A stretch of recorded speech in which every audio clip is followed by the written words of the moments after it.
broadcaster. In streaming, starting, beginning. End broadcaster. No, we started. What up, everybody? We're here. What's good? You know you love it. Dude, this slaps. Doesn't it? This is some AI garbage, too. Damn. I mean, not garbage. I mean, I love it. But I think it's some just AI generated. Dude, who needs Cosmic Jive when you got this? That's all I'm saying. I am green with jealous rage right now.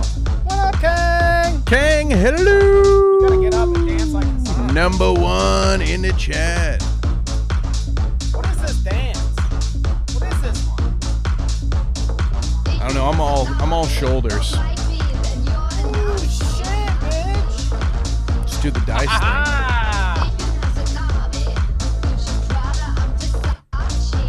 Versace, baby. We're here. We're in Hype it studio. up. Woo! Yeah, it was a sneak attack. Surprise! I'm at your studio. I'm not gonna lie. A Robbie?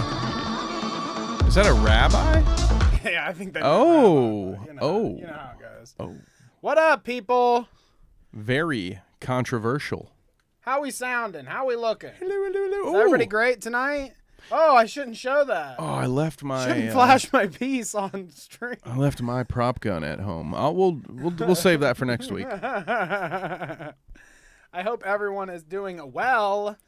Let us know how you're doing. Let us know how we're sounding. Let us know how your weekend was. That's right, dude. You celebrate America? Wow. Woo! It has been that long, hasn't That's it? right, dude. Especially if you are one of the few people who honor the true American Independence Day, which was actually July 2nd, Danny. Did you know that? So we can't do anything right around here, but I love it. I fucking love it. Damn it. Was that 3 minutes? You fucked it up. Sorry, boys. Dang it. I'll never recover from this. I'm just doing a little sound check-a-rooney here at the beginning, folks. So buckle in, get in your seats, get some popped corn. You know how it goes. Get yourself ready for the show because tonight it is a dance on the grave of the creator Clash, folks. Oh.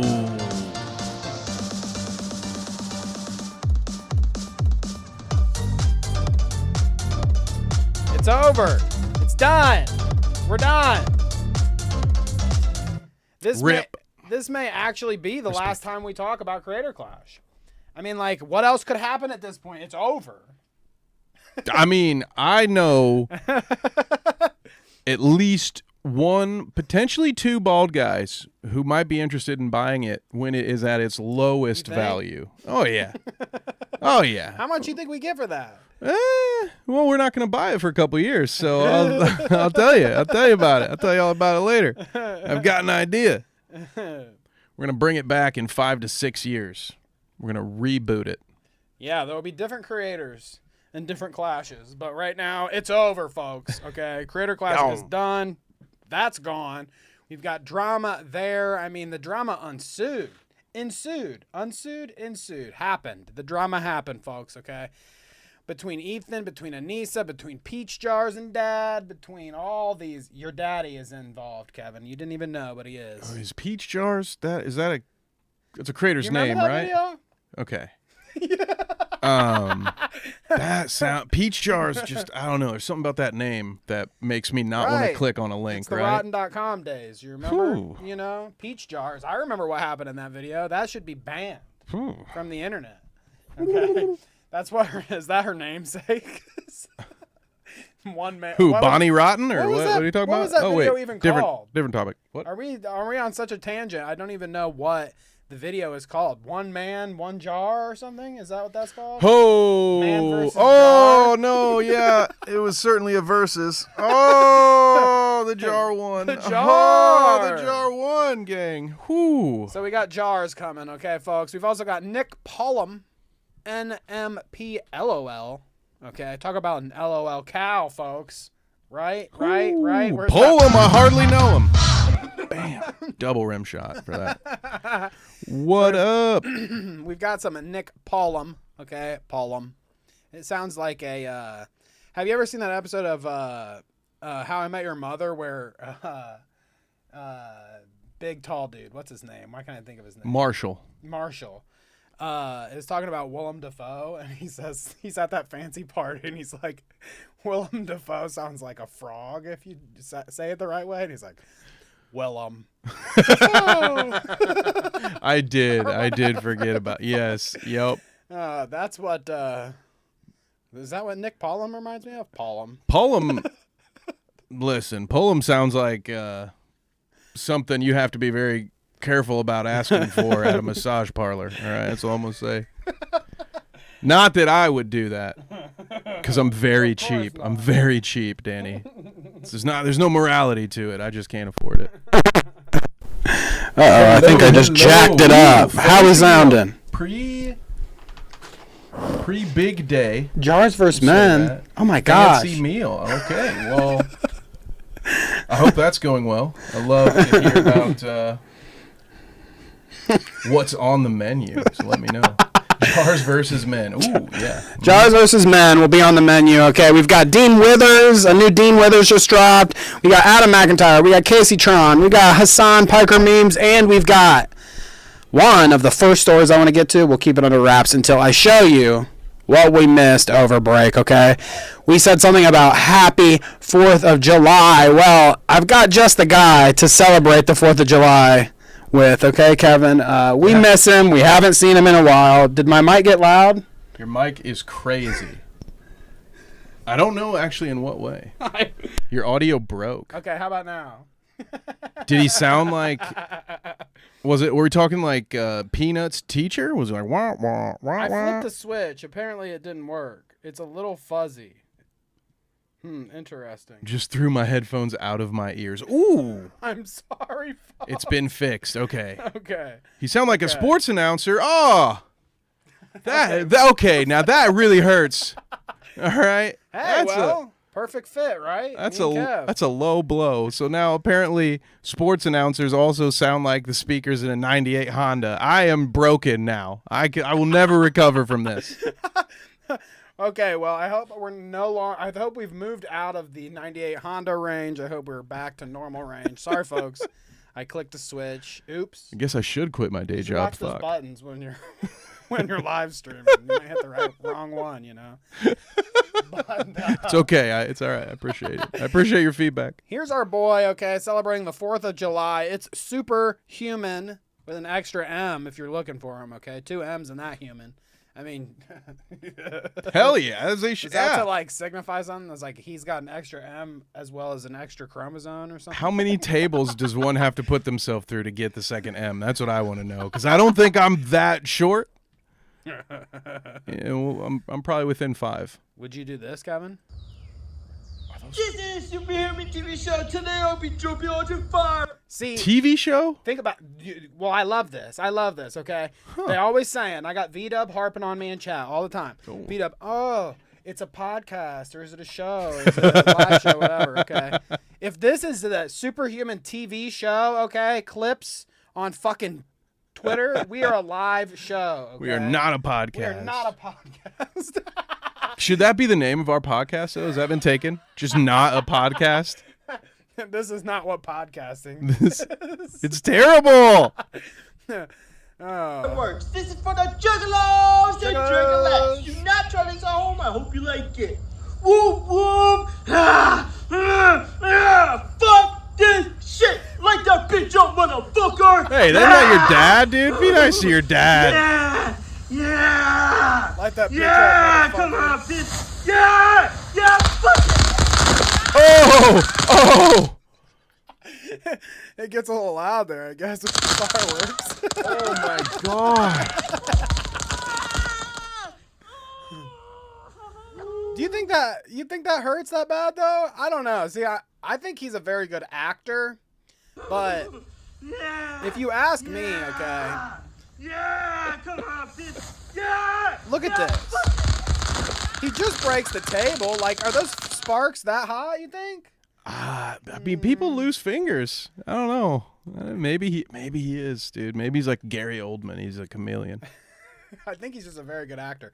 No, yeah, people lose fingers, okay? I don't know if you were there this time, but we have a very good friend of ours. We're having a fun 4th of July party one year. And he decides to hold the bottle rocket, the like industrial size ones too. It's like the big fatty. Hold the bottle rocket off of the porch. My wife's standing right next to him, and he's holding it and lights it, and he's just fucking sitting there holding it. He's you know, sparks Fuck flying in that his shit. face. He's holding it. It is a little superhuman energy. He's like, juggle. I'm sure he screamed about.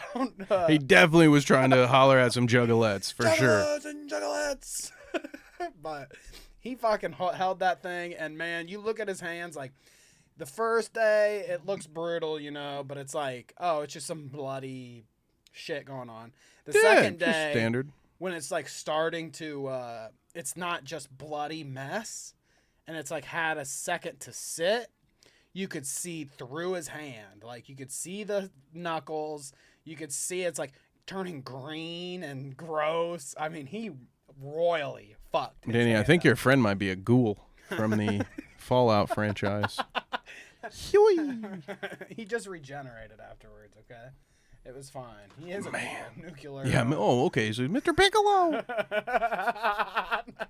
That kind of goal? That's called a Namekian, Kevin. Okay, get it Ooh. straight. Sorry. No. But anyways, yeah. Happy 4th of July, folks. I hope you've all had a great little summer fun there, okay? Kang said, did I let off fireworks? No. I haven't lit off fireworks in fucking years, I have to say. Kevin, did you do any fireworks? I did not. No. I just watched them. You know, You did? I just sit out and just watch them. Nice. Okay. I Yeah, like you that. know, when you live out in the big city, folks, you don't even necessarily need to go to the sanctioned firework display. Yeah. Now, I would say I think the hillbillies probably have us in this regard because there ain't no laws out there. But you can still catch something. You Ain't know, no laws when you're drinking claws, okay, and lighting fireworks. it's my favorite time of year, Danny. It's the time we play a little game I like to call fireworks or gunshots. Yeah, that's a game fun you can game. play in our city. You know what else is Better be good at it. You know what else is a game you can play too that involves fireworks and guns? It's which one of my neighbors do I need to go knock on their door for lighting off too many fireworks? Calling the HOA for this one. No, seriously, dude. Being like the, there's a lot of people in the neighborhood that have kids and stuff, backyards, whatnot, and we had constant fireworks all night of children screaming and yelling. I mean, you know, 'tis the season, so I can't be too much of a Grinch, right? But Hope all your dogs made it through with as little stress as possible. And the cats. Some cats also not a big fan. It's always my biggest concern, Danny. you just get them really high. Gotta think You about feed them the with, puppies. like, anxiety pills and shit. They are thinking that they are in the midst of a war at that. They're like, what the fuck is going on, dude? Speaking of something going on, Kevin, did you hear the news? Probably not. Or the lack thereof, I guess. I mean, I don't know if Ooh. it's a lack thereof news, but there is news. That list that you always heard so much about was just a figment of your imagination, Kevin. There was no Jeffrey Epstein list. Yeah. Ever the conspiracy theorist, this one. Can you believe, though? I mean, this was just kind of, I don't have anything to share with you folks. I just thought it would be I thought it was a funny thing that I had to bring up. Is the fact that they do this whole fucking charade with, let's get Kaya Rychek to come to the White House and hold up a fucking trapper keeper that has a paper on the front that says Jeffrey Epstein fucking blot list or whatever the fuck. They had a whole social media stunt with these fucking nut jobs. You know, all the people that you fucking hate got to go to the White House and get an exclusive look at the apparently non-existent list. Yeah, no list. What list? What list? We don't have a list. And then Trump gets all pissed off. How can you talk about a list? There's a genocide. He pulled the fucking Hassan. How can you talk about the list? There's rain in Texas. No, I'm sorry. I should make a joke about it. That's just foreshadowing for one of our other topics, okay? I wanted to display that even in bad taste, there's an example of a joke about a tragedy. You're going to need to hold on to that for later. But, forgive my transgressions. However, this one, I was like, ooh, did we become the deep state? Whoopsie. Well, it's just... Danny, it's almost like all of the rich people hate us. And it's like there's this charade, or charade, as you properly pronounced it. Ha, ha, ha. It's almost like it's more about all of the wealthy people suck, don't they? They just, all of them. That's what it seems like. It seems like every rich person you know was on that fucking list, and then they decided, well, we're not going to show the list anymore. I guess. Because when it's fucking Elon and when it's Trump and when it's fucking whoever, I mean, who knows if bald fucking Bezos and all these people who, I mean, half of these people I feel like don't have careers long enough to reach back to the Jeffrey Epstein days. Like Mark Zuckerberg probably wasn't on the list. You know, he's still a scumbag. But like all these like senior rich people, you know, definitely diddled a kid on the fucking island. Okay. It's a fact. It's a matter of fact, okay? Ask Kyle Rychek. It was in that fucking Trapper Keeper, okay? They won't show you, but it's true. I do. V-Dub makes a valid point. He says they are meant to create the list from people in the videos. Of course, Epstein didn't have a list of my nonce friends. I hope I pronounced that right. My nonce friends. But yeah, that's right. Like he, agree, you know, he probably didn't have a little black book, you know, like he's fucking... Steve Buscemi in an Adam Sandler movie. But you were supposed to make the list based on the information that you found. So yeah, I definitely agree. Like, yeah, I'm surprised. Yeah, he didn't have just this one big roll of parchment where he's like, here are all the people I can blackmail. I mean, but I really yes, wouldn't release his fucking... Government is good. We want a list. Let's see the fucking phone directory or whatever. Put out his like contact list or something. That's a good list. That's a good enough list for me. Anybody that's in this fucking... child trafficking diddler's fucking phone is probably also a person that likes to fucking get down and dirty. That's probably the one thing. That's the one thing that would unify this country is that list. Because I think we would all agree on how to handle that one should we ever be given a list. But alas, as Hash points out, you know, well, to be fair, the ones that try to expose anything end up tragically taking their own lives, right? That's usually how that happens. They definitely were not offed or anything like that. They just, it's just one huge coincidence, Danny. They all just disappear. It just makes me crazy. I mean, I guess that like they've released these lists and kind of shits before anyways, like a list. I don't know what list people were looking for, but like I was talking about phone logs. I guess like that's been shit that they've looked at and talked about before. So that's out there. So, what I said, I guess, is already a thing. I mean, that's how they know what they do already. You know, that's how they implicate people already, like Bill Clinton and fucking all these other fuckheads, because they have all this information already. But, no, the move of doing this is kind of the optically, or like how the public's reaction is kind of the interesting part to me. Because they talk about, I mean, you had Kash Patel on, like, Joe Rogan. And you had these people saying, like, Dan Bongino saying shit about, like, they're the ones that reference a list and, like, files, the Epstein files that are on their desk and whatever else, blah, blah, blah. And then now we're supposed to just, like, I guess that wasn't a big deal, huh? I mean, everybody knows that that's not the case, but I digress. No, you think there's something amiss when the FBI director hears some allegations about a sex trafficking ring, and his response is, I know my lane, and that ain't it. Motherfucker, that is exactly your lane, dipshit. It's literally the only lane that you're supposed to be in, you fucking doorknob. Jesus Christ. Well, since we got all Fuck political me, with the dude. Jeffrey Epstein stuff, should we look at the new Dean Withers that just dropped before we get into any meat and potatoes here Dude, today? Dean Withers has more in common with Bill Withers than I thought, other than that original They've got misconnection. Multiple hits. He just keeps on using people, you know? I think this guy is a freaking psychopath, all right? So anybody that was upset that we were mocking this young man and his anxiety pen, fucking buckle up, dude. Buckle up and defend this guy after this, all right? I want to hear more. Well, I think that I don't know. I think that episode we did on Dean the other day, like, we connected with a younger audience. Oh okay? no. It was there was an uptick in 18 somethings that are clicking on the video. Okay, we tapped in to the young audience with the Dean Withers hate. That's good. Now, there we go. I think it's because they maybe like want to fight back against that, but who knows? I don't know if the youth like Dean Withers or they hate him, but we'll see what you guys think after we watch this clip. I just want to know, guys, keep this thought in mind as you watch this. Who else would you rather cast as Patrick Bateman in the inevitable 2038 redo of American Psycho? Because it's right there in the eyes, dude. There's a dude who has told someone we're not finished yet as they tried to sheepishly leave his apartment. All right, I'm just speculation, of course.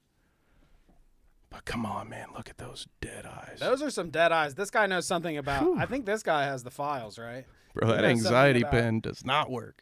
He knows something about the Epstein Island, I feel like. He's the same age as the Island Boys, right? It looks about the same age. They probably kissed, I bet. And I know he knows something, okay? This guy knows something. But let's watch here. If I was dumb enough to send my kid in, it's no different than a baby commercial for diapers. Can you answer my question? Do you think that you have the right to consent to 65-year-old men looking at your son while he's naked? Which I'm pretty sure what they're talking about for context here is that they're talking about like beauty pageant shit, okay? And how that, I mean, who's gonna argue that beauty pageant shit is a bad thing? Like how they treat the kids in beauty pageants and shit. You should be on a list. If honestly, like if I were right? Crash Patel and it were my job, I'd be like, listen, all of you parents willingly sign your kids up for this. I'm putting you on a list, dude. We are watching your logs. That's right. Honey Boo Boo's mom, just as bad as Epstein, if you ask me.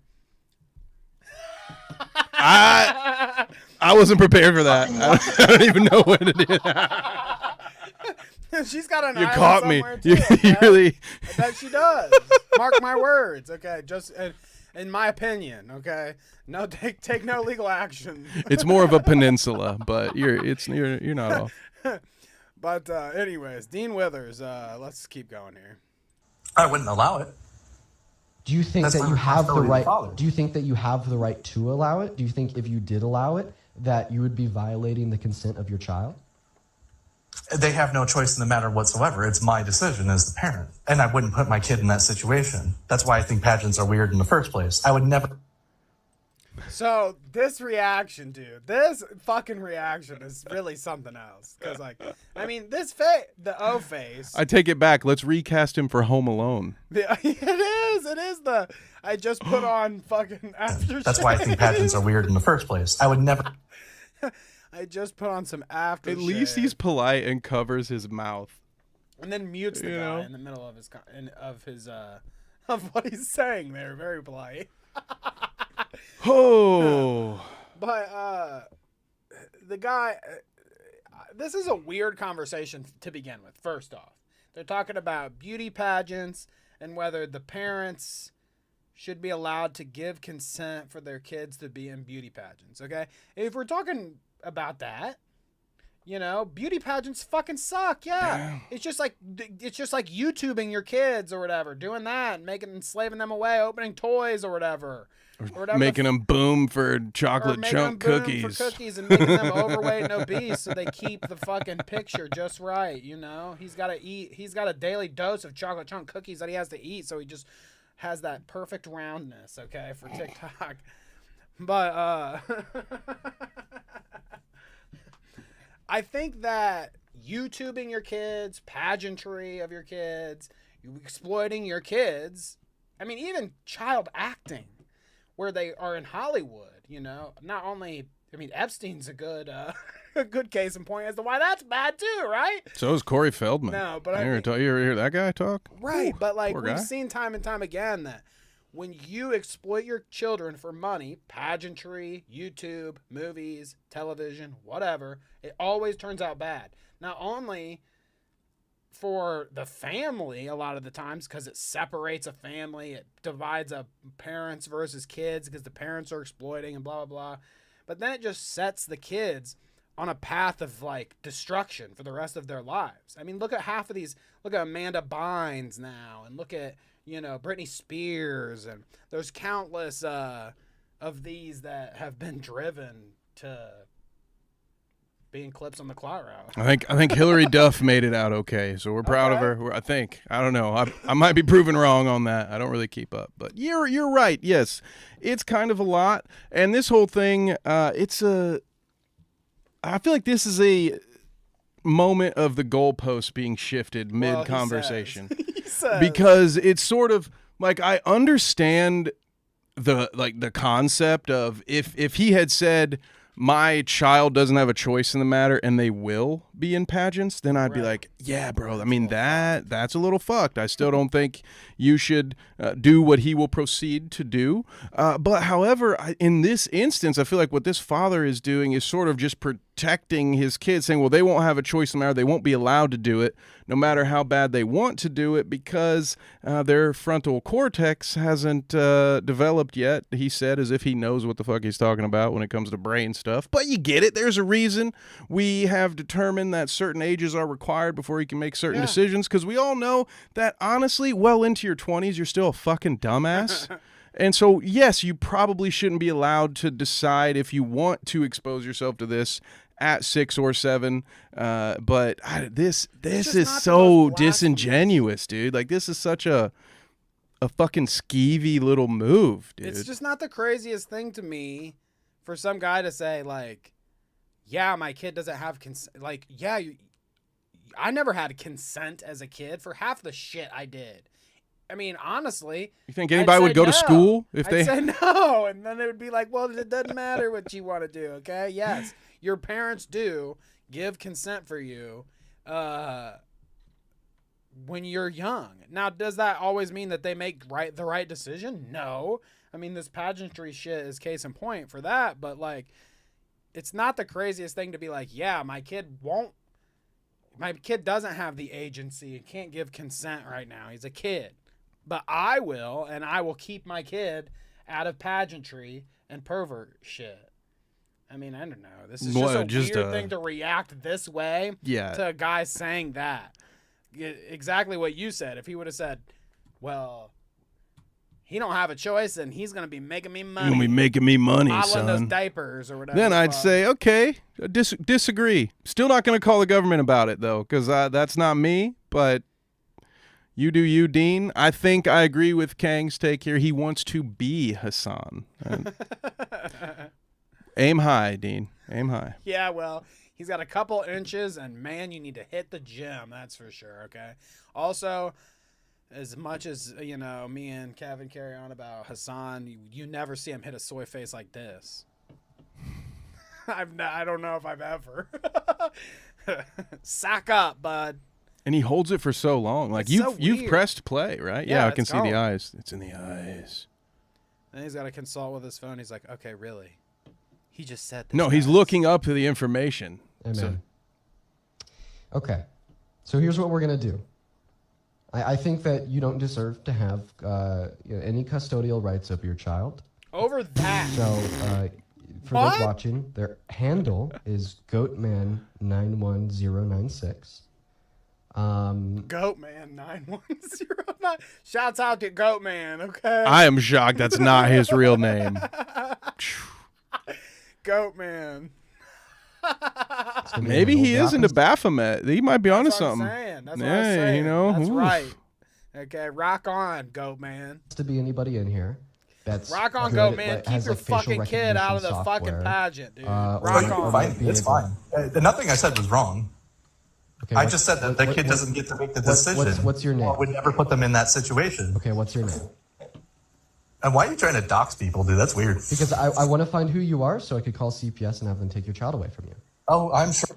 Like, Dude, this dude needs to what get an unhinged fucking response to him saying, my kid doesn't consent to anything, but he will not be in pageants. He literally said he won't do the thing that you hate or whatever, or that you're mad about.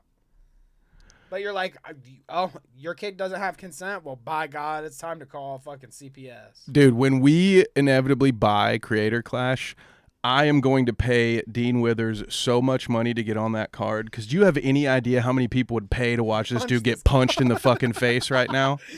What a loser. I don't care.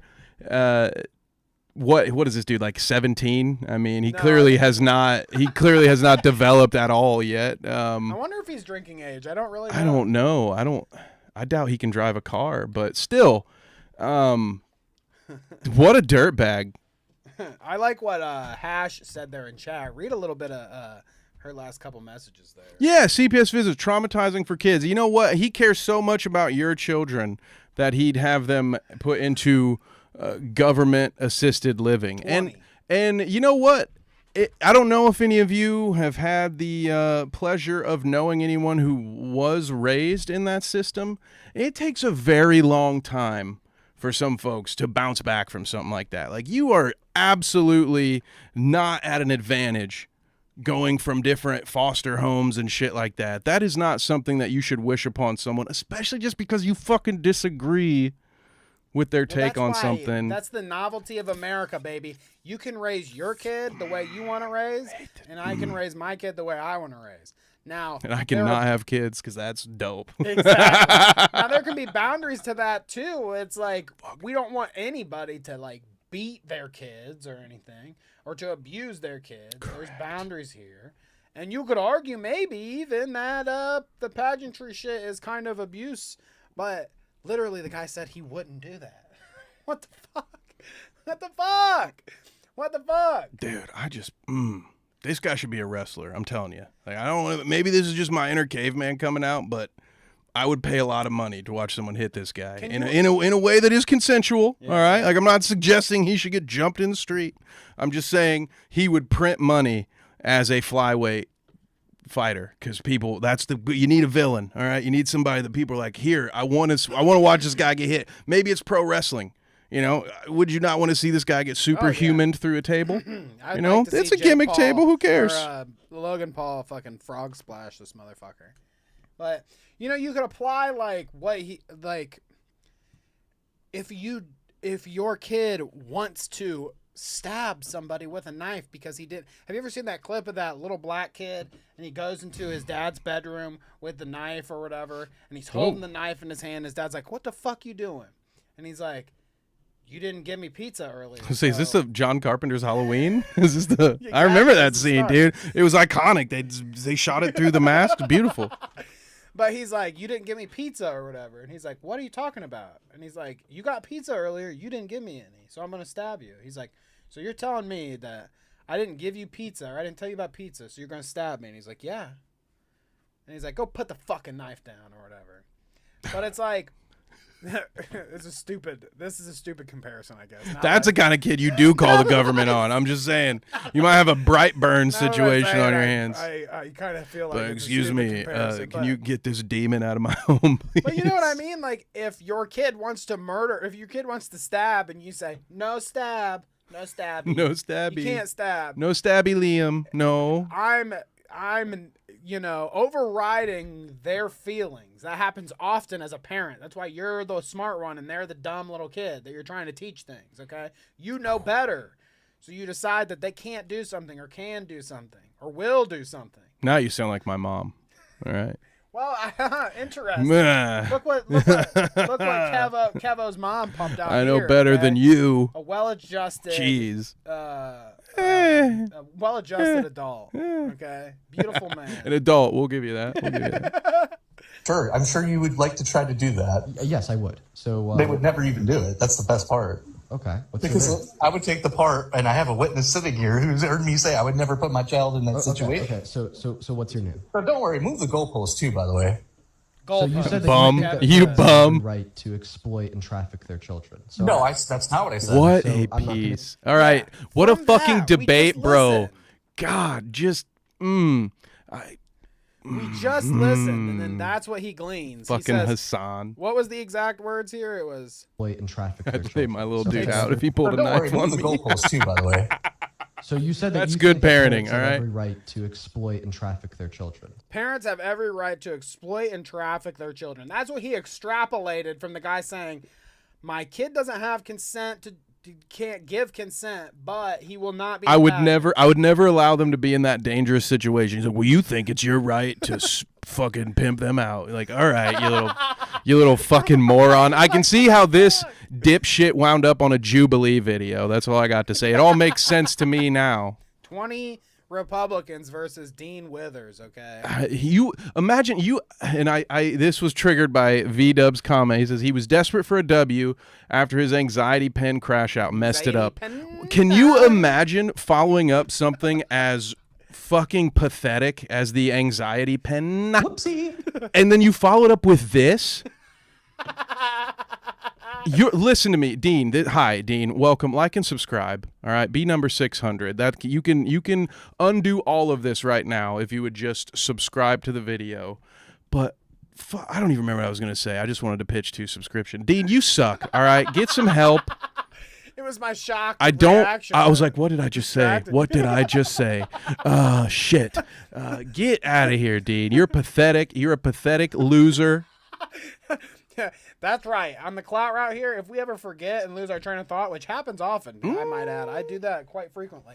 If we ever lose our train of thought, you just pivot into directly insulting the person. Of course, yeah, yeah. It was Fuck something you, buddy. Okay, I can't remember what the fuck I learned it from Hassan. All right. As soon as I can't actually debate you intellectually, I will resort to name calling. love that. Hey, That's what we do, it's baby. just like pocket sand, okay? Bitch ass. No, that's not what I said. So I'm not going to debate it with you. That is what you said. So I'm just putting this out there for anybody. Feel free is to what like you you know, said. take his profile picture. Maybe you could go on like TikTok.com/ his handle. You could save his profile picture, run it through some like reverse image search. Maybe it will link back to like a Facebook or something where you could find his name. Gross. And if you do find said information, If you do any of this, I think you're a You're loser. more than welcome to. All right. Nothing- I'm gonna feel free to bully take that you too. information and report it to CPS. Well, like, this is the Like kind the of loser thing- you are. Think about it, like over the past multiple years, okay, even in the time span that we've been doing the show, there are so many instances of creators doing this type of thing, mobilizing their audiences after people and yada yada, where they get, quote unquote, canceled for it or whatever, How many times has a person been shit on for encouraging their audience to do things like these? And now it seems like you can just do, it's just like the thing. Like, this is how we conduct ourselves now. We have moved beyond the idea of like, you don't do this. There's a certain standard you hold yourself to, a decorum you have. It's manners, maybe. Just unplug, dude. If you find yourself at the point where you're like watching somebody online and they say, hey, go find this person's information and harass them, or go find this and call CPS, or go find this, and you're lost in the sauce, okay? You can like and subscribe just like you can on Clout Route videos, okay? That's healthy, okay? Share your clip to your mama. That's healthy stuff, okay? We can do that. But once you move beyond just we're talking a level of parasocial shit where you can tell your audience, like, hey, go call the authorities on this motherfucker for saying what we just discussed. I won't have my kid in pageants, but he really can't give consent.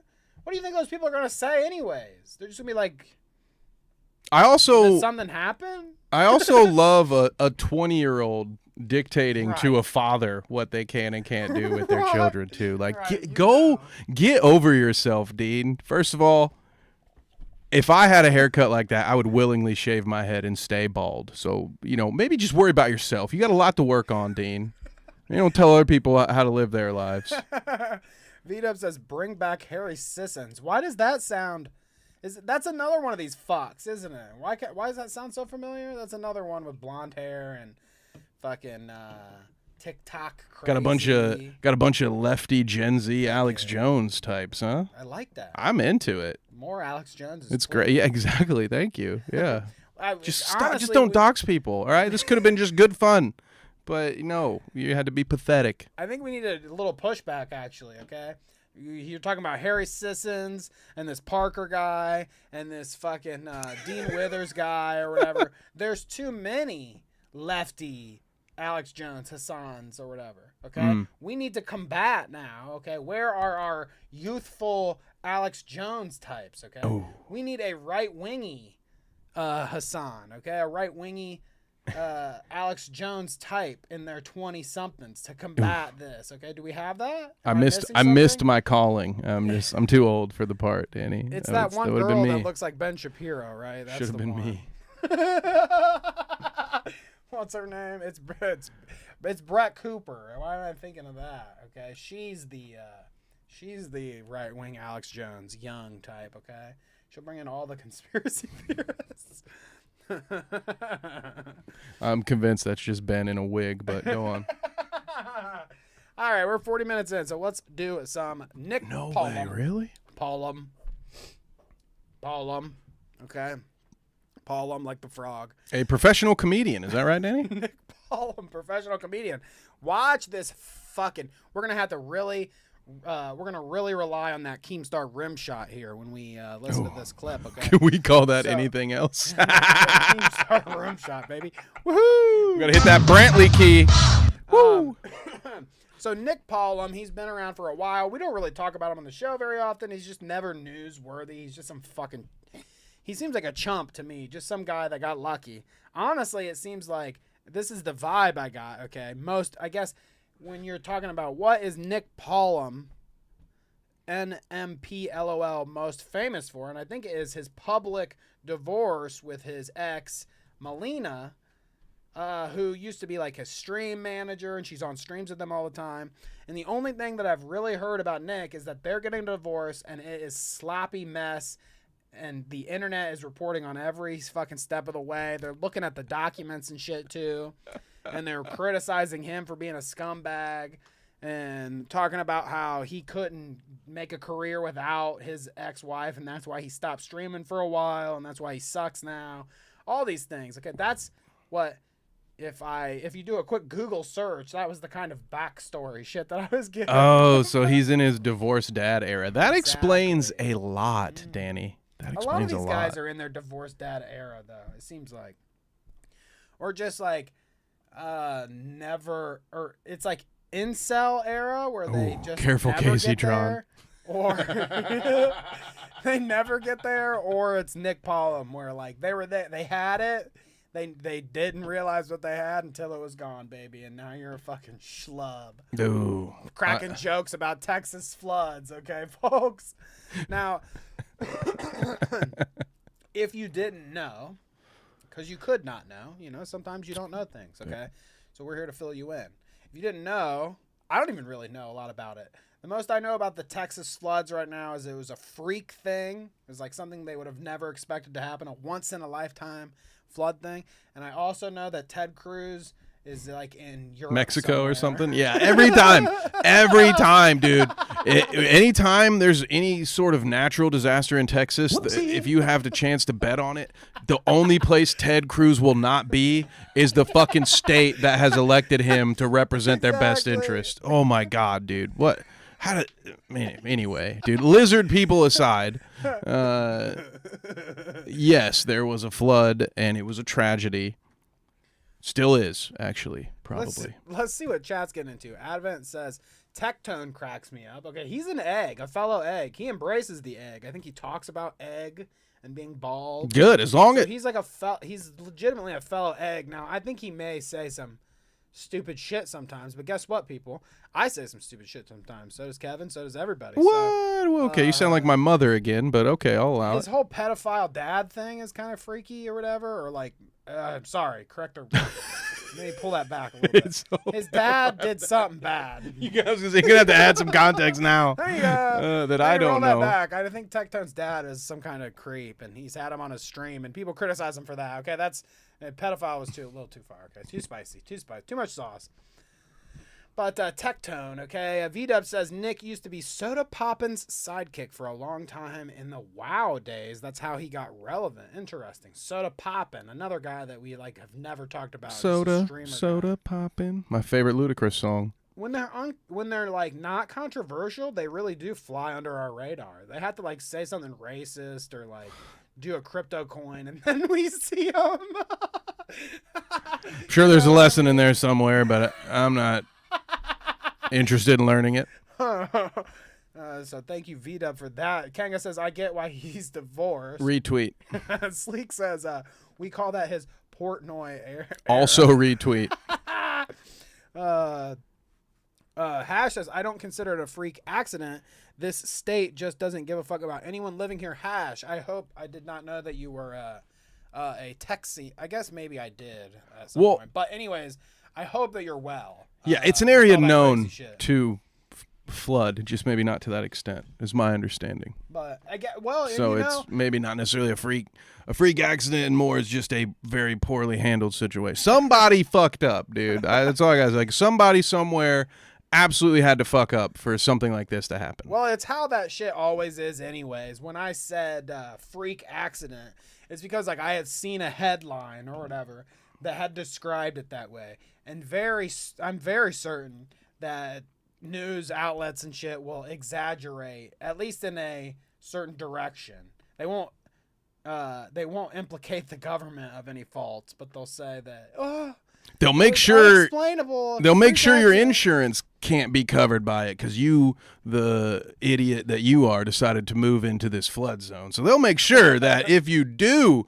end up with 28 feet of water, that you'll be paying for it all by yourself. But outside of that, it's kind of like, whatever. So we'll see a little bit of like some clips and stuff. The donut operator guy that gets into this beef with Nick Polom.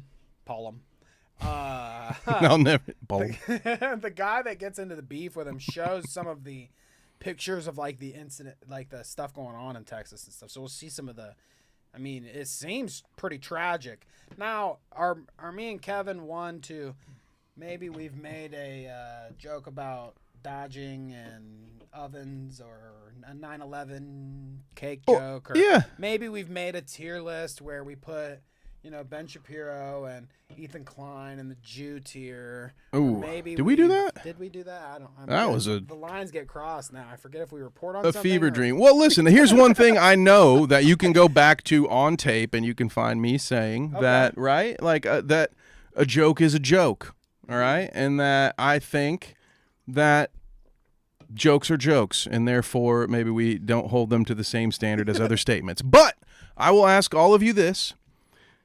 When you hear this, if you would like me to still honor that take, which I'm happy to do, just show me where the punchline is. Show me where the joke is, and I will admit defeat right here and right now, and I will say, you know what, you're right, and I'm a hypocrite. And unless you can do that, we will proceed. Exactly. Okay, so let's listen to this. Okay, what did Nick say? You got all of his friends here too, S-Van, or however you say this fucking chubby guy's name. And this looks like this is a deleted scene from the Sons of Anarchy. What the fuck is this? It is. They're like this is like some after the fall of the Cloverfield monster. Hey brother, first one to take a shower was the loser. Jeez. Like 13. A little loud. See this? You never get accused of this shit if you're bald. You know what I mean? You could go however many days these guys have gone without washing their hair. Nobody would know. Nobody knows. Well, they just change your shirt every once in a while. You know what I'm saying? Dead and like 12 like, campers are lost right now from a summer camp. He looks pretty great. Is it children awake? Younglings, Nick. Okay. They don't have much to live for anyways. It's okay. Wait, they have their whole lives ahead of them. Yeah. What? Their whole lives, Bree? That's gonna Bree. When they're older, every job is gonna be AI. Everything they learn is on ChatGPT. There is no future. Like 13 can. You are stupid and therefore you deserve to die. Was that the joke, Danny? Am I wrong? Do I stand corrected? It is pretty interesting. Like, what the fuck? I mean, It's like, a good joke, actually. not even I was wrong. Sorry, guys. not even like a speck of humor there. It's like, From a summer camp nearby. Campers? Is it children awake? is it children? Younglings. Okay. If it, that's a joke. There, I found the joke. The that guy, was pretty funny. the Qui-Gon Jinn guy, told a Jedi joke. Yeah, that's good. I like. See, But this is just like, Anyways, it's okay. Wait, they have their whole lives ahead of them in It's okay. Texas. See, Sleek, that's a joke. See, Sleek said their whole lives ahead of them in Texas. I think that's a joke, right? I think. But at least I can he would've said quantify that. It's like, hey, that's a right. joke. Yeah, okay. yeah, if You you know, like, if it, you know, it might be too soon, but it's a joke at least. right. At least there's a position to defend here. Interesting. All right. They don't have much to live for anyways. It's okay. Whew, he would know. A fisherman Yeah. always spots What, another their whole fisherman. lives, Bree? That's Their gonna entire Bree.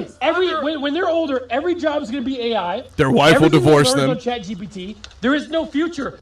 Like 13. There is no dude. This is projection. This is a guy who's like, what do they have to live for? They'll just fall in love with some girl who will take half their shit, and then they'll be pathetic and sad. Wait, what were we talking about? Yeah, dude, this isn't a joke. This is this guy bearing his own soul, basically saying, I wish it was me. Why not me, God? That's what this guy was really doing. He's saying, oh, my wife's taken everything. Apparently, she's the only reason I had anything to begin with. What is there to live for? Why not me? Right? See, now, Danny, that's a joke, I think. Was that a joke? I don't know if I know the definition He's anymore. this close to realizing that AI is on the cusp of replacing his ass. Is basically what he's the realization here. He's like, damn, dude, these kids don't have anything to live for these days. They can't just sit on their ass and watch other people's content on Twitch for a job anymore. Okay, like they're fucked. Okay, their future is ruined. Okay. But yeah, what a fucking sad attempt. And you know, It's a good joke. still the thing is that if it was a joke and it was a bad joke, then we could like be talking about something here. Yeah. But yeah, like there's no framing for a joke. There's no like, even his inflection and the way he says it isn't like, he doesn't change it up to infer a joke. He's not doing anything. He's not doing a fucking they don't have anything to live for, do they, Kevin? Take my wife, please, someone. You know, where is it? There's just like no indication but a dry, just fucking delivery of, I hate my life. This place sucks. I mean, we laugh at him, I guess, is what we're supposed to do. Laugh at his sadness. This is a joke in the same way. This is a throwback, guys. In the same way that Def Noodle's coverage was satire. Remember that? Like when he got caught being lazy, he's like, oh, it's just satire. It's all a joke. Fuck you. That's what this guy did. He's like, oh, my take was shit. No one likes it. Oh, you can't get a joke. You can't take a good rib, you fucking loser. It was a joke. Get over it. It was just a joke. So Nick goes on to respond to anyone and everyone who says anything about him online. He does this with Yeet a lot, where he'll go back and forth in like his streams commenting on things that Yeet reports on and yada yada. They have this ongoing relationship. So Yeet reports here on Lord NMP on Reddit. What a fucking... Is that supposed to be a joke too? Just like that one he made? Lord Nick Polom on Reddit, okay? He's your lord. He says they live stream fails. That subreddit posted this clip of his dumb, dark joke, okay? Nick says, you got me, LSF, live stream fails. Never seen an entire Reddit self-report that they've never had friends before. Dude, X to doubt. Have you ever been on fucking Reddit? First of all. Every subreddit. First of all, I have never stayed friends with an active Redditor, all right? It might as well be a fucking scarlet letter. As soon as you tell me that, you're out of the contact list, all right? So first of all, What the fuck are you talking about? Second, nice cope, dude. Nice cope. Well done. Oh, you can't take a joke, you idiots. I've probably pulled that one before, Danny. But the cope, okay, the cope with this one is so real. You can tell where like what's it? The Achilles heel is for old NMP, because I was saying it when we were doing the intro here. And talking about, like, what was he most famous for? What did I find when I searched for him? And that he's a divorced guy. And he makes it very clear in this message. He says, never seen an entire Reddit self-report. They've never had friends before, because that's the kind of conversation you have with your friends, right? What he was saying. Whoa, dark joke. Oh, man, this guy's the devil. Melina deserves 100%. I hate this guy. Oh, my God, get him. Oh, and so there it is. Brings up the ex-wife in the complete... unrelated Danny, drama. let me count this real quick. One sentence and one word. Okay, so we'll give him 2 sentences. We'll be generous. 2 sentences after saying, I've never seen an entire Reddit self-report. What does this man do, Danny? Self-report? Yeah, a little bit. Oh, my God. He says, holy fuck, how do you wake up every day knowing full well you are LSF users? I couldn't do it. Props, I guess. Stronger than me. Yeah, I could tell you couldn't do it from the first comment. The joke that you made, you sound like you need to see a therapist. Not even. Maybe. He's like, I couldn't even make jokes on LSF or I would end myself, okay? And he's talking about AI is going to take over everything. They have no future. It sounds like you were in a dark place, man. I'm just everything's a projection. Everything's about not having a future, because he has realized that his meal ticket is leaving and probably taking more than half the meals with her. Whoa! So that was just the Reddit response, okay? A little more unhinged, a little not cooked, you know? You undercook when you make a Reddit post, right? Because you're just like, maybe, well, I don't know. You are overcooked if you're making Reddit posts. I don't make Reddit posts very often, but I feel like that post was more of a shot from the hip, emotional thing. You know what I mean? And here is Nick making a genuine response, okay? Again, Yeet reporting. He loves to... Where's my allegedly button? We're not on StreamYard. I'm not. Okay, where is it? Nick says, sorry, guys. Joke went too far, okay? I wasn't fully aware of the situation. It's tragic what's happened. I'll be more mindful going forward. Hope everyone stays safe and dry in Texas. Shouts out to Hash. Was that a joke? Hope you're staying safe and dry. Well, I mean, dry. Is that like a little dig at the end? Hope you're staying safe and dry. Motherfucker, people are dead. Hope you're staying dry. My favorite. That's not funny. I'm laughing at. You're making a joke. Oh! You see how it's done, Nick? You fucking scrub. This is a skill issue. That's all this is. My favorite response was the Schrodinger's douchebag screenshot from Urban Dictionary, which is amazing. Amazing response. And it's kind of related to what Kang says here. He only apologized after being called out. A guy who says offensive things and decides whether he was joking based on the reaction of people around him. Boom. I didn't know we had a word for this. Perfect. I'm so thankful that is the term for it. 100% a win. We are winning all night long here, Danny. Lionel Richie style, boys and girls. Well, God, you know. Oh, God. I'm not even a Christian, Jubilee. What are you doing? Why? Why am I here? I was a Christian? Why am I debating 20 like-minded atheists? Oh my What God. rules, you sons of bitches? So, as Kanga said there in the chat, Donut Operator has said some things about the floods. Now, this isn't a direct response to Nick yet. We will get to that. But Nick, Donut, okay, I hate the Donut name, but Donut says some things here, and we will look at that. Donut says, ran some supplies out to Kerr County with Brandon and met up with Wes Verdell. This is right around the corner from Camp Mystic, where 20 to 25 little girls went missing.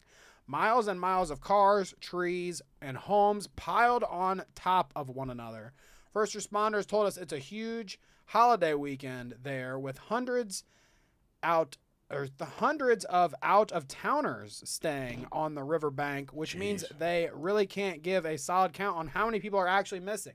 So you got to think about that too when it comes to all this. It's 4th of July, right? So like, yeah, there's probably tons more people there, and to have something crazy like this happen. Now, I shared this because this is giving us this is the reality of the situation that Nick's joking about. Now, like Kevin and I said, can you make a joke about something? Sure. Some people deal with tragedy with joke and humor, you know, that's how they get over it. So you could, but you had to actually make an attempt at a joke and not just say stupid shit and then expect to avoid criticism by saying, oops, bad joke. She's like, maybe you should not say the bad joke thing. You should just own up and say, like, that was just some dumb shit that I said. Sorry. It's a tough one. Yeah, you know. You're well within your rights if you're someone like me who maybe doesn't give the right amount of time for in between tragedies. Like Danny mentioned, some of us use humor to cope, but yeah, just because like freedom of speech, this is a bold statement I'm going to make here, Danny. Get ready. I'm hopping off the fence for a second. Freedom of speech is not freedom from consequence. You have the right to say anything you fucking want, and we have the right to say things back to you, whatever we fucking want to say about it. So if you're gonna be the edgy dude, just be willing to face that pushback and not try to weasel your way out of it. I don't know. It does seem like a very weaselly thing to do. I love Sleek's comment about saying Schrodinger's douchebag is a long-winded way of saying Sam Hyde, if you ask me. That was the first fucking name. That was the first name that popped in my head, too. So, it's just a joke. You can't tell if I'm being serious. Aren't I a creative genius?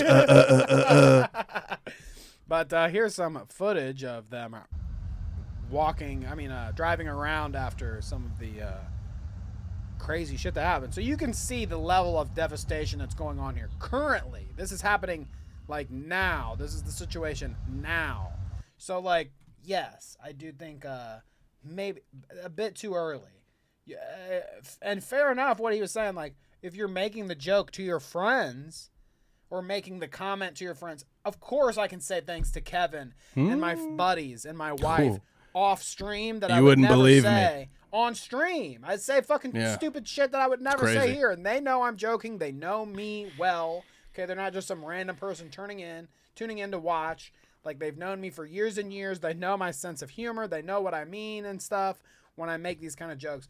I can say some maybe more risky things around them. I can test my comedy. Maybe a little. Test my boundaries. Get a taste from them. But you're not afforded this when you're on stream, when you are live, okay? Maybe just don't make this comment to like, it's not the same situation. Of course you can have that kind of conversation with your friends in private. But you're being recorded. You knew you were recording. You knew that they were filming, and then you said the thing you said. Like maybe save your super edgy comment, not even a joke, for like just when it's you guys, okay? They know what you're talking about. It's a tough one, man. Yeah, and if somebody shows me that he has a history of doing stand-up comedy or something, I might be a little more gracious and say, okay, because who has not tried out a joke that absolutely failed? Certainly not me. Certainly not over the last 5 years on this very channel. You would never find any history of me butchering a joke and not being able to even get out of the gate. But this is my first time hearing of this guy, except for I think maybe did we cover him once before? I don't know. You guys know is he Sneeko? Is this guy Sneeko or Edwin? Donut operator? Yeah, no, the dude who made the good joke. NMP. No, NMP. Basically NPC here. I don't know if he's a comedian or not. If he's a comedian and he normally tells jokes, then I'd say, all right, yeah, maybe you missed the mark here. You're workshopping material, right place, right time. They're also like there.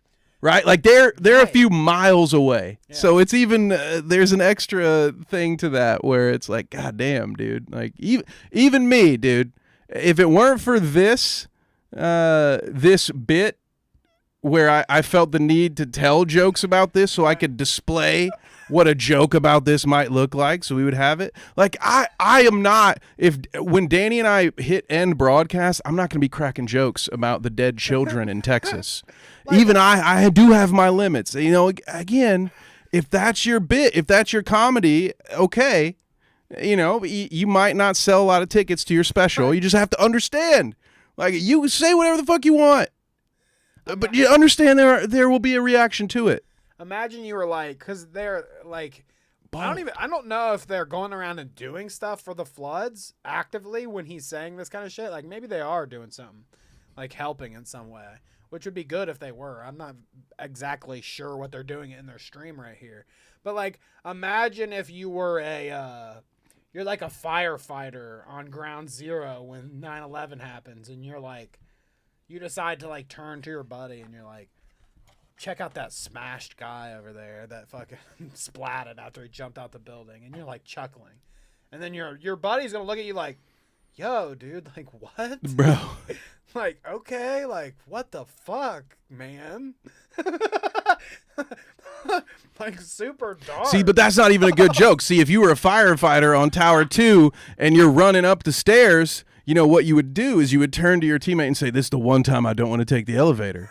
You know? Like that, you know what I'm saying? Like, that's the kind of joke. You're just trying to lighten the mood. Everybody's already in a fight or flight situation. You're just trying to lower the tempo a little bit. You're just trying to break the ice. Everybody looks around a little bit and they're like, well, we all know that jet fuel can't melt steel beams, right?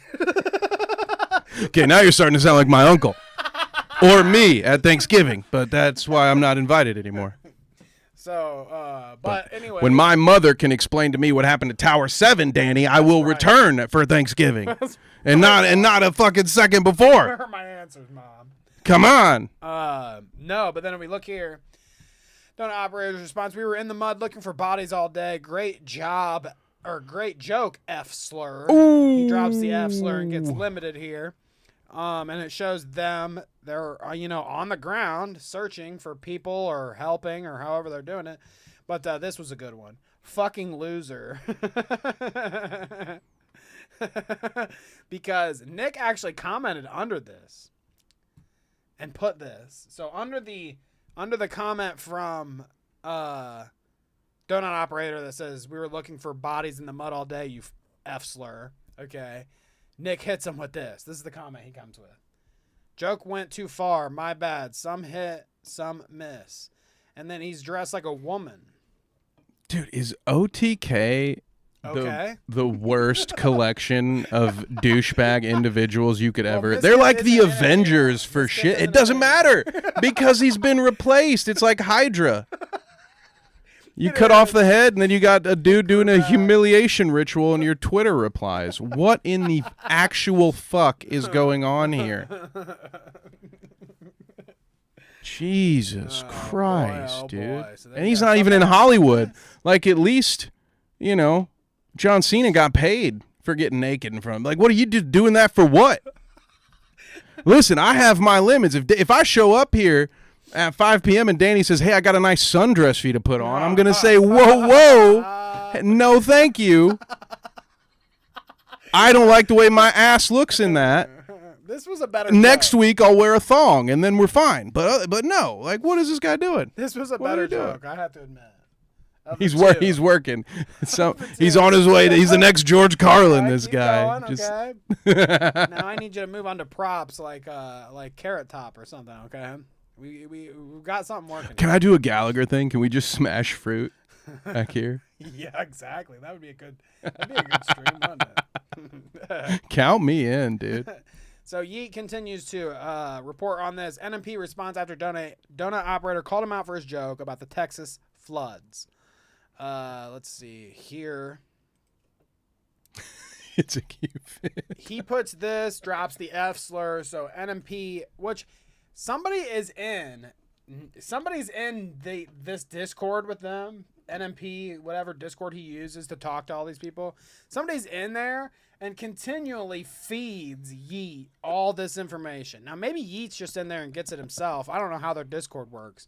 but it's just funny to me that he has like a direct access to just what he posts all the time. Dude, I feel bad. Just last night on Dweeb with 2 Ds, like and subscribe, by the way, I made the very false accusation, Danny, that journalism was dead. Little do I know, journalism is alive and well. It's just named Yeet, apparently. Jeez. Let's go. Everyone give me your dirt on Danny. Oh, okay. No. All right. Don't do that. Oh, I should not have read that one out loud, huh? Bruh. DM Hash with the dirt, not me. I don't want it. I won't do anything Worst with thing it. you could say is that I Bollocks.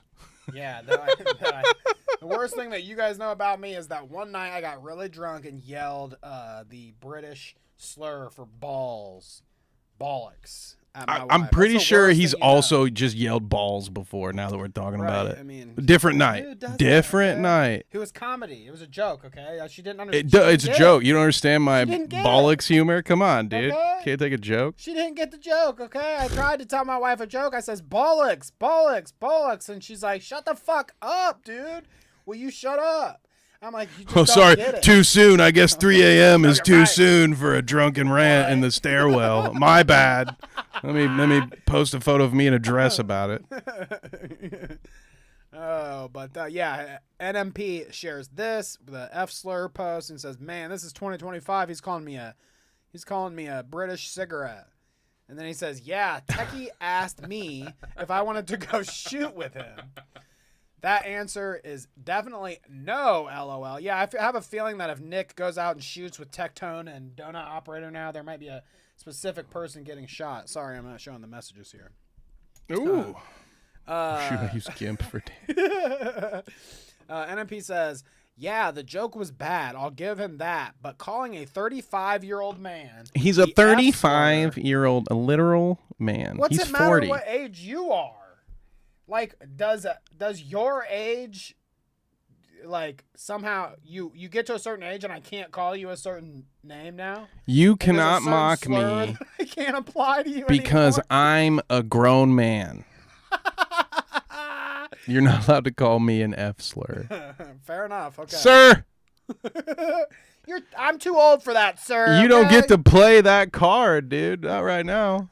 Because honestly, couldn't this guy just say, well, it was just a joke, dude? Sorry you can't take a joke Right. about you being an F slur. And Oh, look.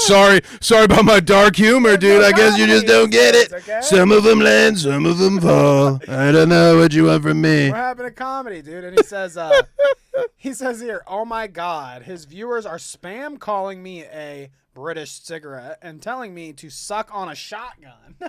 Instead of a British cigarette. So yeah, that's Now that sounds like a joke, okay? That's a good joke, all right?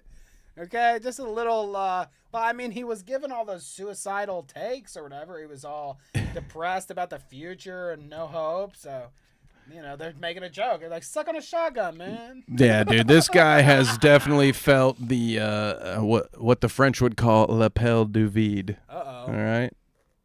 What What us balds would say, come home. All right, but it's like a very dark. It's the universe asking you to come home. It's why some of you don't feel comfortable near the edges of tall buildings because something inside you is just whispering jump, and you're like, I don't really know abyss is why. calling. And and that is what happens when the abyss calls for too long, and you decide to answer while you're on a Twitch stream in the woods.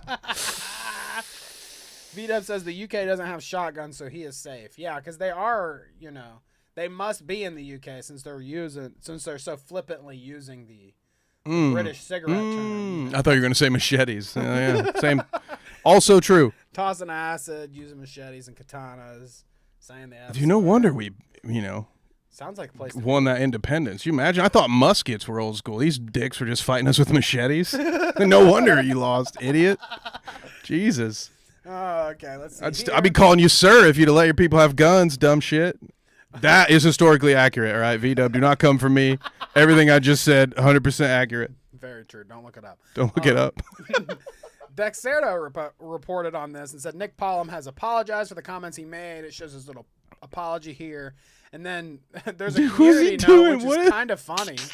Although he apologized on stream, he doubled down on the jokes in Discord, okay? And then Donut Operator doesn't let him get away with it and follows up with the Discord messages, okay? He only apologized because he got called out, okay? NMP says, I apologize for nothing. Anyone upset is a pussy with no friends. I ignore your opinion and laugh at your failures. So, I mean, that's like, that's a complete, like, you're posted on Twitter, like, sorry, my joke went too far or whatever, and then you're like, end your life if you don't find me funny, dude. Like, what the fuck? You're a pussy with no friends if you don't think I'm funny, dude. I mean, I guess, is this the way that we get people to laugh at our jokes? Yeah. Is this how we handle it? How about it? If you don't subscribe, you are a pussy. With no friends, okay? You're gay, unless you are gay, in which case you're straight, all right? Whatever you don't want to be identified as, if you do not subscribe to this channel, I am putting you in that box. How about that? Care if and your if not, pronouns you're are just a whatever. failure, and your opinions don't matter to me, okay?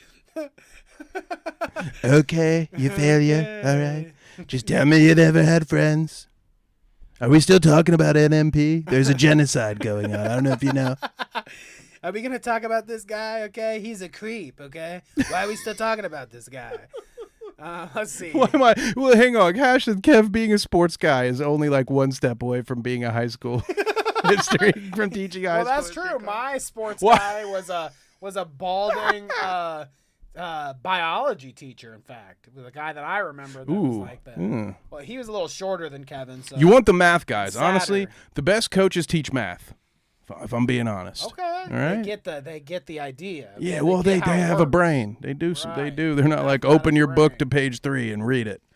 You're gonna learn about Eli Whitney's about a cotton history? gin today. Yeah, I was gonna say, what about a history teacher that is a football coach? Well, Does just that vibe with you? I was like, yeah, absolutely. They know their story. They know how It's the only ones that like gave what me any playing Napoleon time. did. Can you work in like the Trojan horse into a football? I'm sure it is. There's probably a football little thing in the books or whatever that's like fucking Trojan horse, isn't it? Something. Yeah. See? There's a play. A play. Yeah. Yep. A play. 'Cause I Exactly. know football, you know. I know football. Taking so many shots today for being the sports guy. It's all right. 3-pointer. I'm a sports Andy. Shots, right? It's a shot, right? Yeah. The 3-pointer. 3-pointer. Yeah. That's a football play. Slam dunk. Slam dunk from Danny on the sports reference. Let's go. That was an inside the park homer. Let's go.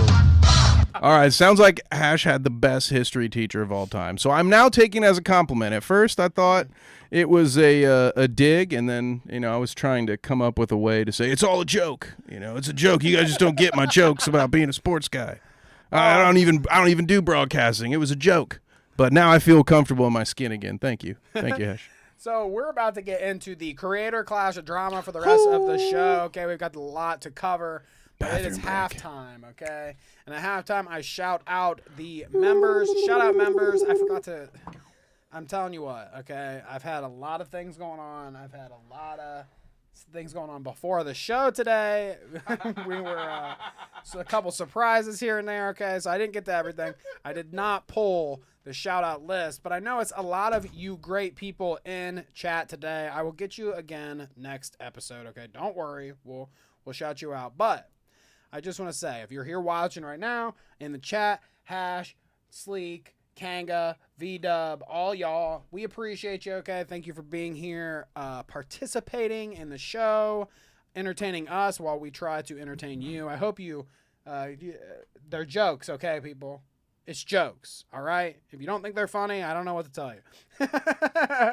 But no, I just want to say we appreciate you, okay? If you're here watching and participating, we love it. If you're here lurking and not chatting, that's fine too. If you're catching us on the rewatch, the after stream, we appreciate that just as much, okay? Thank you all so much for being here. Make sure you like the stream if you're here right now, especially. Perfect time to click that little button. Share it to your mama. All that great stuff. Thank you. Thank you. Thank you. Okay. Kanga likes jokes. Kanga likes my jokes. V-Dub says, no shout out. Why am I even here paying? I shouted you out. Okay. I said, hey, I said Kanga. I said Pash. I said V-Dub. I said Sleek. All the people in chat right now, those are the easiest ones to point out, okay? You guys are great. We love you. We love V-Dub. Okay, take a joke, dude. Today, my joke this week was I forgot to do the shout-out list, all right? Can you take a joke? All right? Jesus. Can't take a joke around here, I swear to God, okay? Speaking of jokes, we got one here. Remember, for 5 months, that's not a joke, that's for sure. That's a real thing, and that is V-Dub. Thank you, V-Dub, for being a 5-month member. Look at you, dude. That's fucking 5. Boom, boom, boom, boom, boom. 5 booms. Was that 5? I don't know. I didn't count. It's like 7. That's what I love. Give V-Dub love, Danny. Okay. We love V-Dub, people, okay? V-Dub. We love V-Dub, okay? We'll even play him a sound by ear. We love V-Dub. Base? Base? So we've got, I said, speaking of jokes here, we got a real one. Dan can't stream. Dan Saltman, absolute joke. No, I'm just kidding. He's not the joke this time. Sometimes, but not this time. Dan tweets, Casey Tron is currently doing a fundraising stream for her copyright infringement lawsuit by Kevin. Guess how? Okay. What would be the worst possible way to fundraise for your copyright infringement lawsuit? Can you guess? Well, Danny, I was not born with what one would describe as a fully functioning brain, but I would say the worst thing you could do in this situation would be to infringe on someone's copyright, let alone an even larger entity than the one that's currently suing you, right? That would be right. That would be a very bad foolish move. And seriously, if you're going to risk your entire financial future and stability and career and life, you know, if you're going to risk it, what is this, like Pitch Perfect or something we're watching here, okay? Are we fucking serious? Are we fucking serious, Casey Tron, okay? It's one thing to be the way you are, okay, Casey Tron, but you're seriously gonna fucking risk it for the biscuit by playing Pitch Perfect or whatever the fuck this is with this fucking lady. Anna, what's her name? Anna Kendrick? Oh, sure, yeah, we'll go with that. This is like the singing and dancing thing. It's like you couldn't find a better movie. We'd rather watch fucking High School Musical or something. I'd have thought it was funnier. But anyways, we talk about jokes. I think this was just a joke, maybe. Was it? Dude, I'm thinking, dude, like she's maybe doing like this Andy Kaufman deal, man. 5D chess, part layered comedy. There is 1.8% of my brain, which is actually just my heart trying to speak to my brain, that wants to believe that Casey Tron is the Andy Kaufman of our time and that this is all a ruse.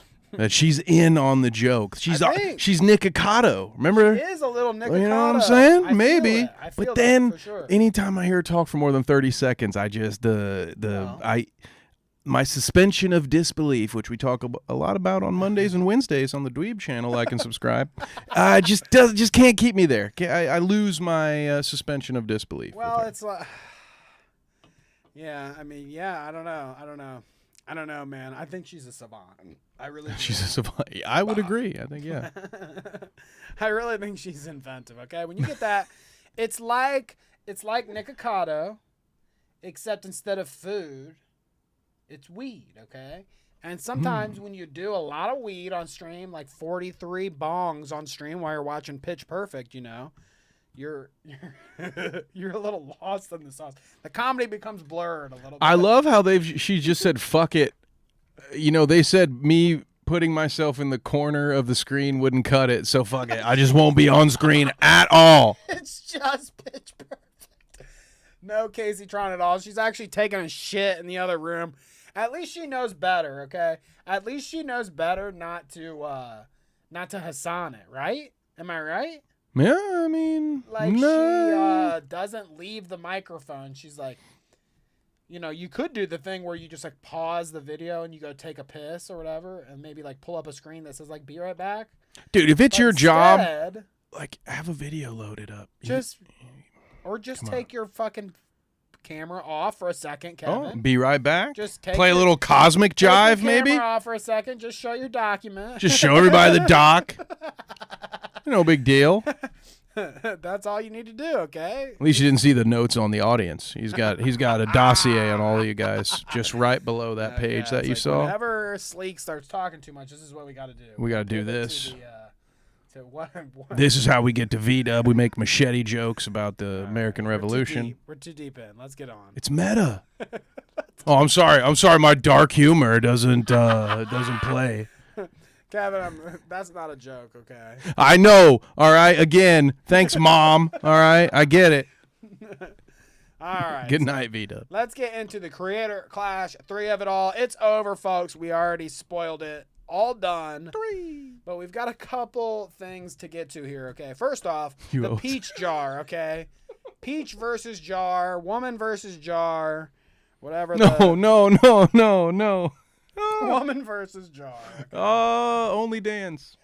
So the announcement here, Creator Clash says officially we have made the difficult decision to cancel Creator Clash, okay? Exit out. It was a very Cancel. easy decision you should have made months ago. You fucking idiots. Okay, sorry. I do this. Sorry. Go ahead. What rules, you sons of bitches? All existing pay-per-view ticket holders will receive automatic refunds. No action is required. While I don't believe you. I don't believe you. You have to respond to an email, actually, okay? They're lying to you, people. While the event won't go ahead as planned, all funds raised so far will be donated to the charity. Do you believe that? Duh. Yeah, on whatever link. Any money you directly gave to the charity will go to the charity. The refunds Guaranteed, okay? that you might receive, any of you who don't receive, I'm sure that's not going to make it to a charity. Well, unless they do it themselves. You could be a good person and donate. Oh, because they put in so much work to get this event ready. They'll definitely see this through to the end now that there's no money to be made. I'm sure they will do that. Well, I mean, he says our fundraising efforts will continue, or they say, our fundraising efforts will continue in the months ahead, okay? Thank you all. Thank you to all the fighters for their hard work and dedication. And to everyone who supported us over the years, we appreciate you. No, you don't. You lie. The Creator Clash team, okay? You sit on a throne of lies because the only person who gave a shit about this, the only 2 people who gave a shit about Right this here. have already come back. Right here. Yes, Harley and Dad.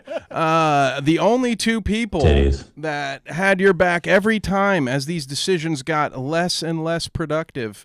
You just rolled under the bus at the earliest convenience. So I'm sure you're going to remain dedicated to whatever the fuck. Yeah. No. I'm not surprised, Danny. Is anybody surprised? The only thing that surprises me is that it took them this long to acknowledge the inevitable, to just say, oh, this is what reality is. Okay, thank you. It's not Anisa and Ian's fault, by the way, guys. The one thing you should remember, not their fault. We'll get there. But we talked about it last week, okay? Justice for Dad, Kanga says. We'll get there as well. We talked about it last week. Peach Jars released this trailer, okay? There's this cool trailer that she did. A $3,000 trailer, folks, okay? Imagine dropping $3,000 on a trailer for Creator Clash instead of donating it to a charity, maybe. Imagine having a production. imagine this, Danny. You have a production company at the helm of this thing. You also have a Creator Clash 1. You have a Creator Clash 2. And yet one of your athletes has to come out of their pocket to generate promo material. Wow. Yikes. If I could spell incompetent, Danny, I would be sounding it out right now. Well, why is Peach Jars the person who gets added to the event later on anyways, okay? She's not even a part of the original thing. She's a replacement fighter. Why is she doing a $3,000 trailer, okay, when no one else beforehand did any sort of promo whatsoever? Like, why is she the one taking the initiative to do a trailer when you just added her to the thing? Like, no one else has done anything to help the event besides certain content cop. Dude, it's wild. I do more promotion for Carnage Media events, and I have a fee, right? Like, I get paid the same. It doesn't matter if one person buys the pay-per-view or 1 million. I get paid the same. Right. Just fucking promote your shit, you idiots. You fucking idiots. God damn, it's not our fault. We just didn't promote the thing for a year and then did a fucking hit piece right before it and then backed out at the last minute so that we could claim it wasn't our fault when it fucking went tits up. Jesus. Tits up. Murphy Christ. What about tits? Come here, big tits. Come here, big tits. Your tits belong to me. Guys, this is the part where Danny has been instructed to keep me in line because I could go on way too long of a tangent about the business side of this because this is something I live on the weekly basis promoting much smaller yet also much more successful events than this one. So don't let me get caught up in the X's and O's and bore the shit out of you guys. But wow, there's so many fuck ups here. You'll have some opportunities here as we go along to comment on some of these production. Well, the production is really something I want to hammer home to at some point. We'll get to it, but peach jars. Okay, after all that, she says, "Oh no." Anyways, okay. Oh no. Anyways, as a response to the creator clash not happening. P-Shar says, long story short, yes, I knew, but I made the video 2 months ago and I still wanted to post it. LOL. Okay. You know, Danny, one of the first questions I asked when I saw this was who would self-identify as an idiot? Idiot Peach. I no longer have that question. Well, that's all I wanted to say about that. I get it. It's a joke, Kevin. Is it? Is it a joke? Yep. Clearly, we're not on the same page with these streamers and their jokes. I can't wait for you. Look out for my new. Follow me on Twitter at IdiotKev. That actually does fit much better.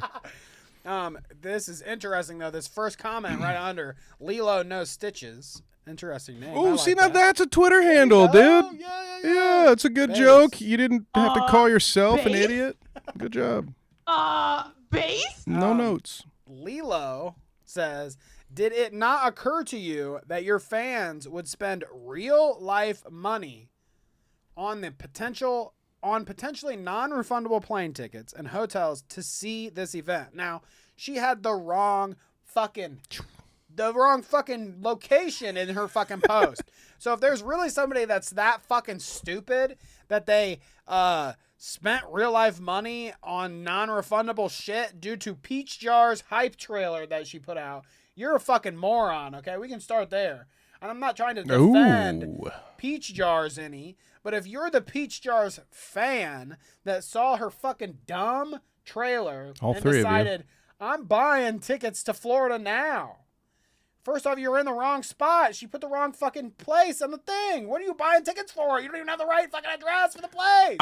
Dude. You did it wrong from the jump. The event wasn't even selling tickets, so it didn't matter I tricked my fucking audience into potentially buying tickets that, at best, they will be refunded for. Probably will lose $1 or $2 on your transaction fees or whatever. But what an idiot! And this is great because honestly, Danny, I've been feeling a little bad about how often I call people idiots. I'm afraid that it's going to become a slur that I'm not allowed to say anymore. Yeah. So I've been trying to get it out as often as possible. But she self-identifies as an idiot. So I'm just really going to lean into that for the rest of this segment, gang. I just wanted you to be prepared. I like that. Lilo says, when you knew this event would not happen and were acting for 5 days as if it would happen, did that not cross your mind? P-Shar says, what mind? The event wasn't even selling tickets. Also, when I posted the announcement, they were going to announce the cancellation the next day, but pushed it back. I wasted $3,000 on a video and 2 months of training. I think this is a reach. Okay. No. Not only would anyone who saw your trailer and decided to buy non-refundable tickets to anything, not only are those people idiots, but you're a fucking idiot, okay?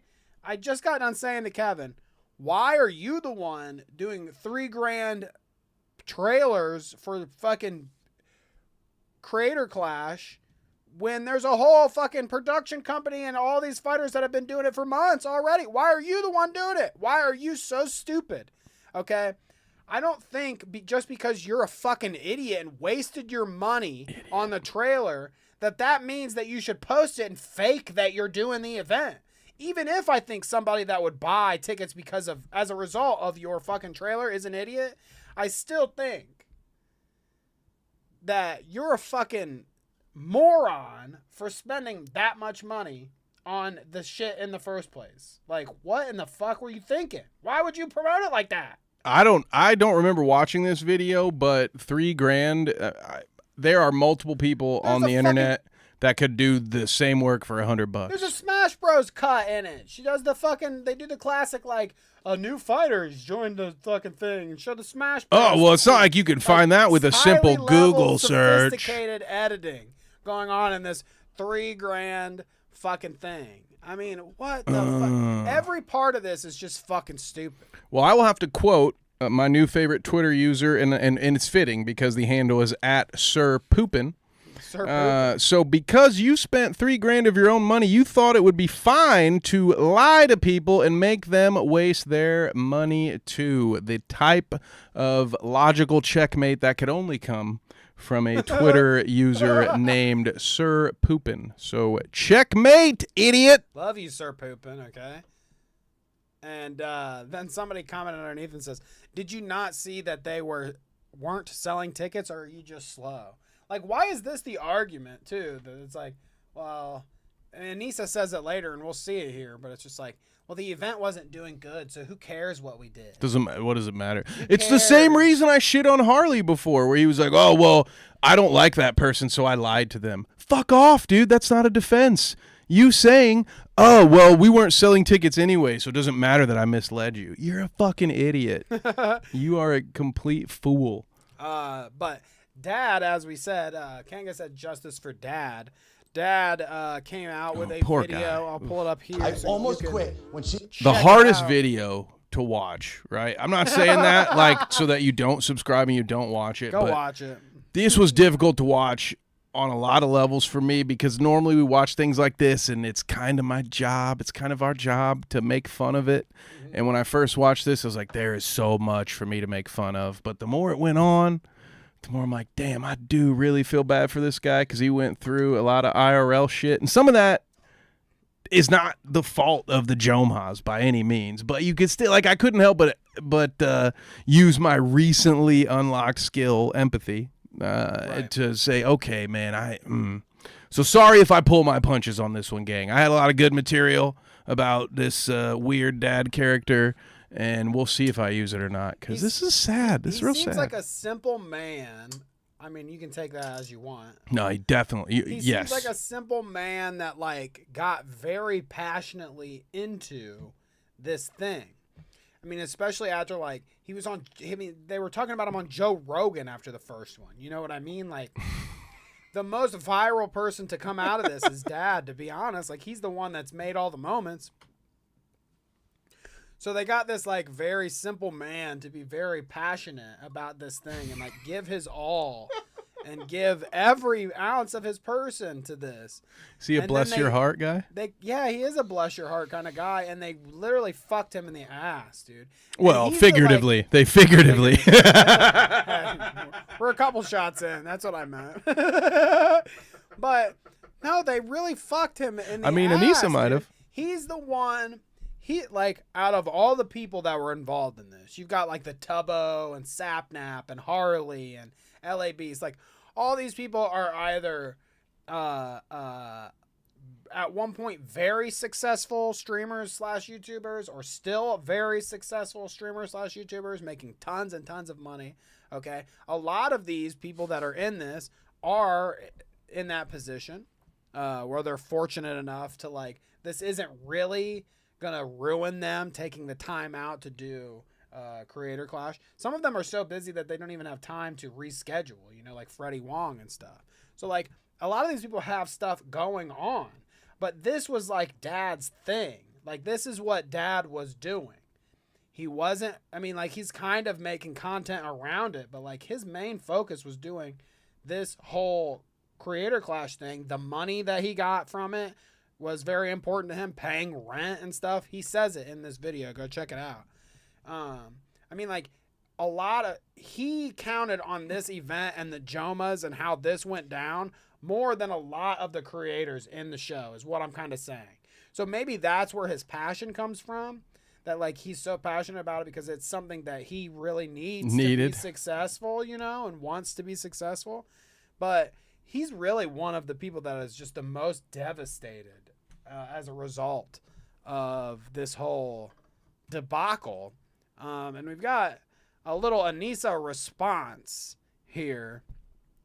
But I want to show this clip of Dad, a little excerpt. Because I'm upset. From his video here. We won't watch the whole thing. Like I said, go check out Dad. His channel is Nathan, where he posted this. It's just Nathan. And go check that out and give him a like and a sub and yada yada. Because this guy, you know, a nice guy, a creative guy, he deserves this support. So there you go. But anyways, let's listen to this. What up, Bren? I'm upset. What up, Bren? It sucks. I put my heart into this. I got freaking beat hard this year, harder than I ever had. And I thought, I'm gonna do this. I'm gonna train like a freaking professional. Keep my head down, avoid this drama, and now here I am, screwed.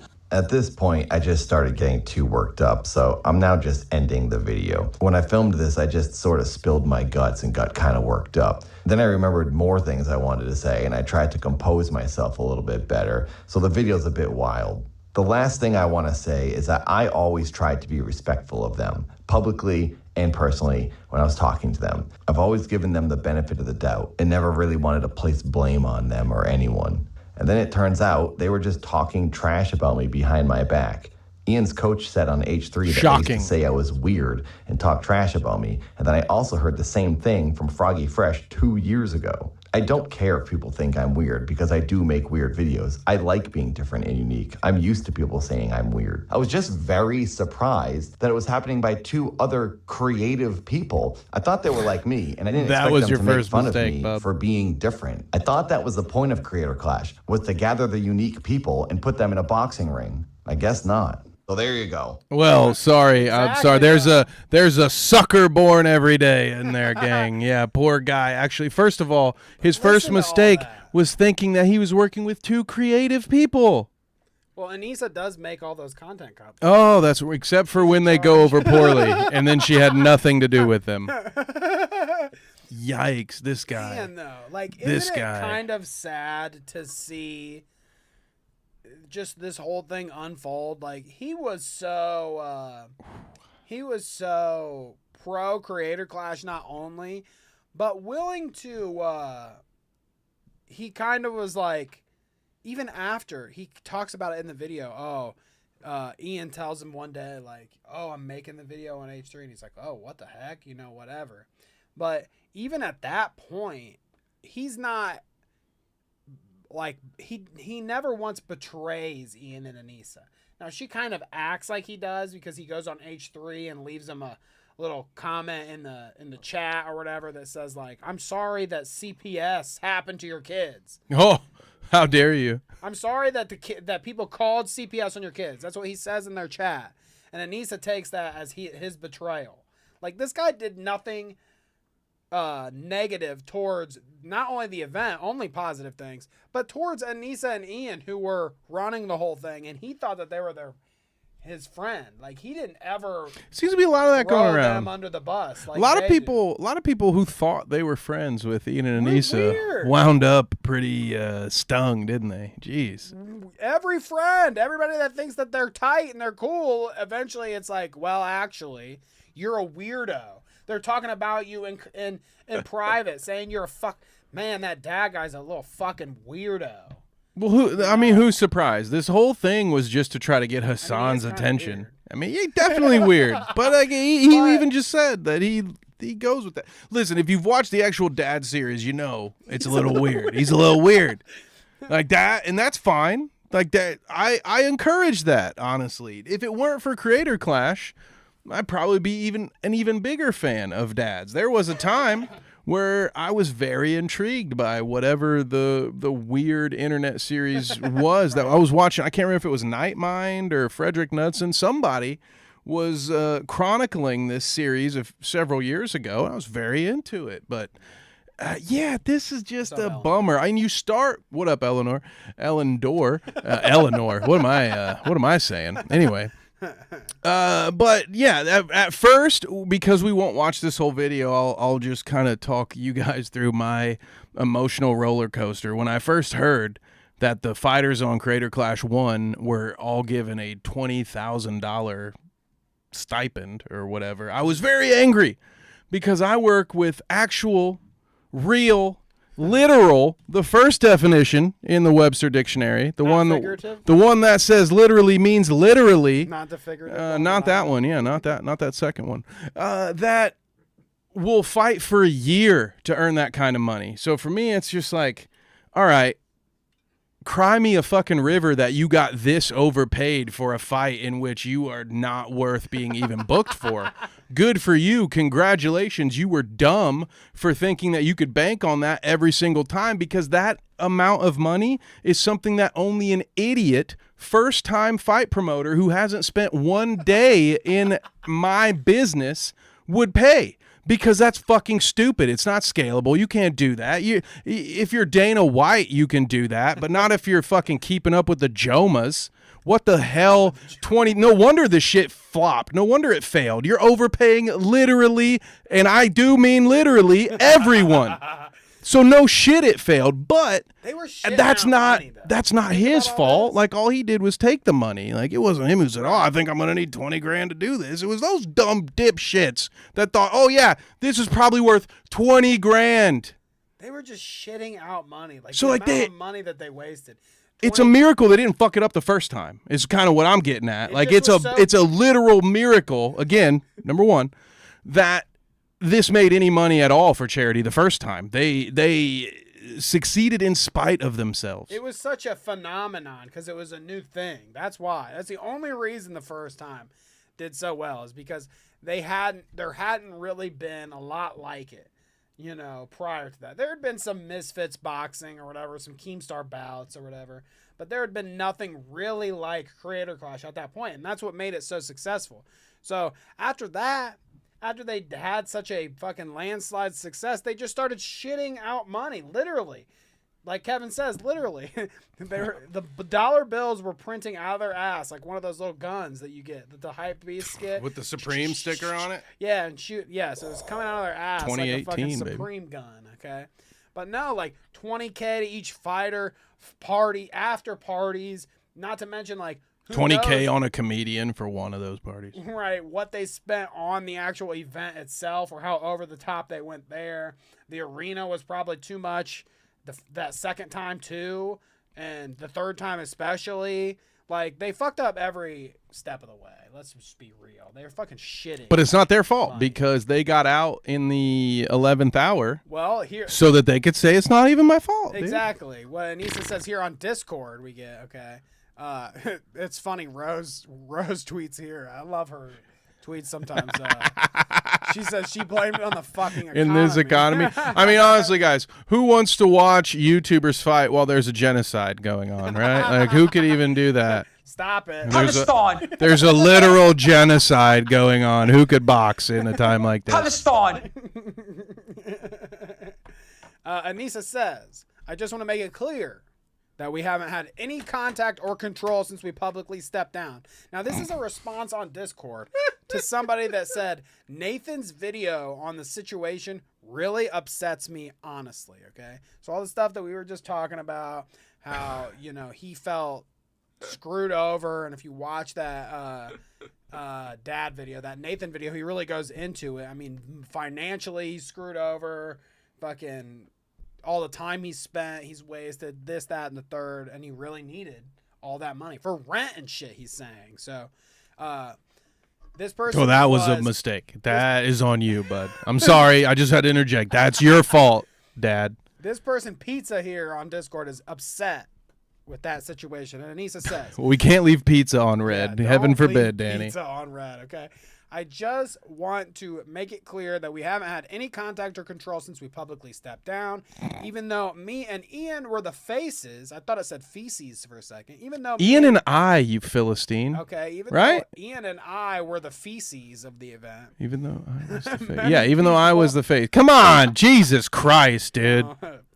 Many people were behind the scenes at making decisions together. Okay, so this is kind of a little bit of Anisa talking about real good touring maybe a little bit. She's kind of easing them into the blame here a little bit, but not she's not explicitly saying it, but we were behind the scenes making decisions together. The event wasn't doing well way before the content cop. A combo of many things contributed to that reality, including lack of promotion. Whose job was that, Jomas?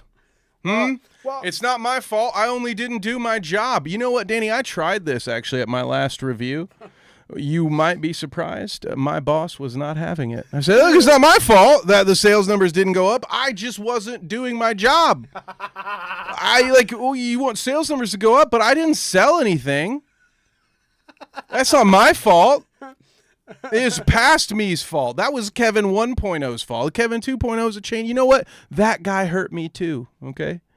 So it can't be. I'm not responsible for the actions of the previous Kevin. I have ascended to the next level. So it can't be my fault that I did that previously. Ellendor says, Anissa wants to Anissa wants to be the face and voice of something big without the criticism being that comes with it. Yeah, I mean, yeah. Dude, it's with then that, get a job as the commentator. Well, it's the Hello, hi. Creator I'm living your clash. dream, lady. Right.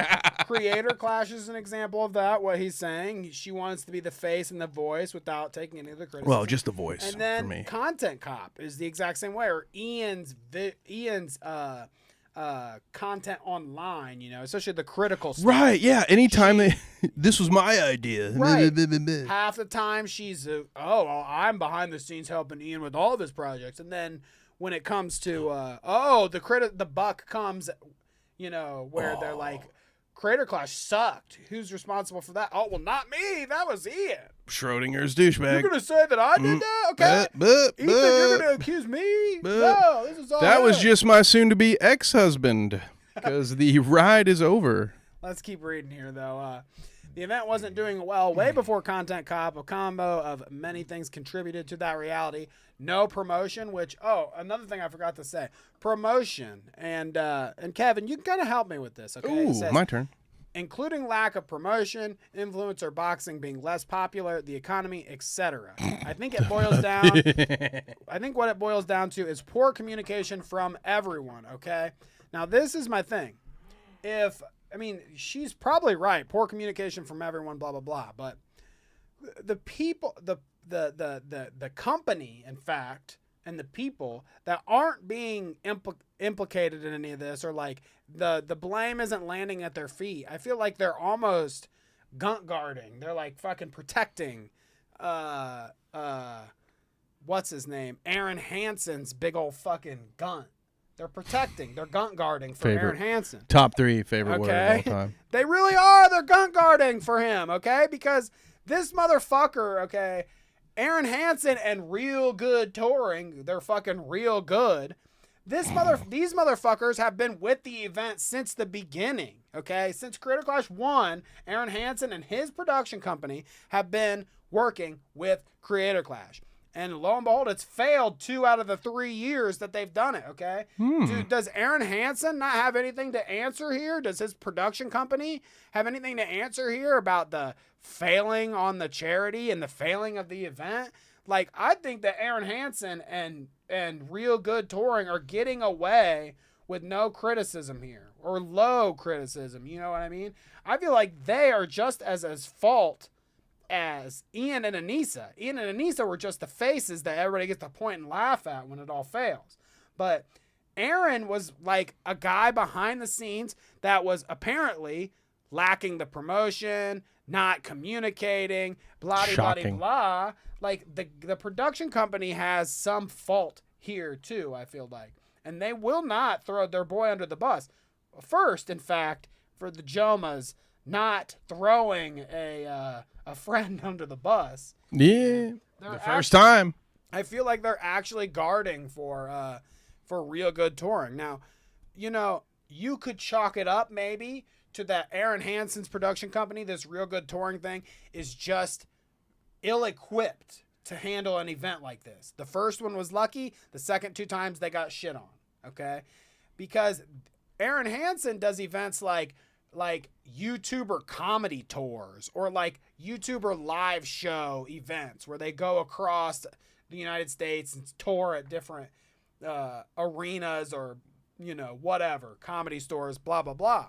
Sounds horrible. That's the kind of thing that they get up to. And I feel like Creator Clash, they were just way out of their depth. Now, this is what I was saying to you, Kevin. Like, what exactly, like, as a production company that is running a boxing event for someone or doing an event like this, like, what are they responsible for? What is the lacking here from Real Good Touring? That's kind of what I want to know. Like, are they responsible for promotion? Are they responsible for this communication that's the lack thereof? You know, like, can we blame them, or is how the conversation's going right now correct? And that really it goes all on Ian and Anisa, and that the touring guy, the Real Good Touring people, they don't really have as much to answer to. I kind of want to know your opinion, being the guy that does this stuff. Yeah, and it's I wish it were a simpler answer, so forgive me for my preface here before we dive in. But yeah, generally speaking, I still think the majority of the responsibility falls on Anisa and Ian to have promoted this because they were in charge of it. So at the very least, even if they outsourced that, it's still your job to make sure whoever you have handed this work item off to does the fucking job. Right. So at the end of the day, it's still their responsibility, right? But yes, as Danny mentioned, I can speak to this. Like and subscribe to Carnage Media on YouTube. There you go. Kevin just dropping all the plugs. Most of the time, we are the broadcasting partner for other promoters that it's their event. We are just there to handle the pay-per-view. We're not there.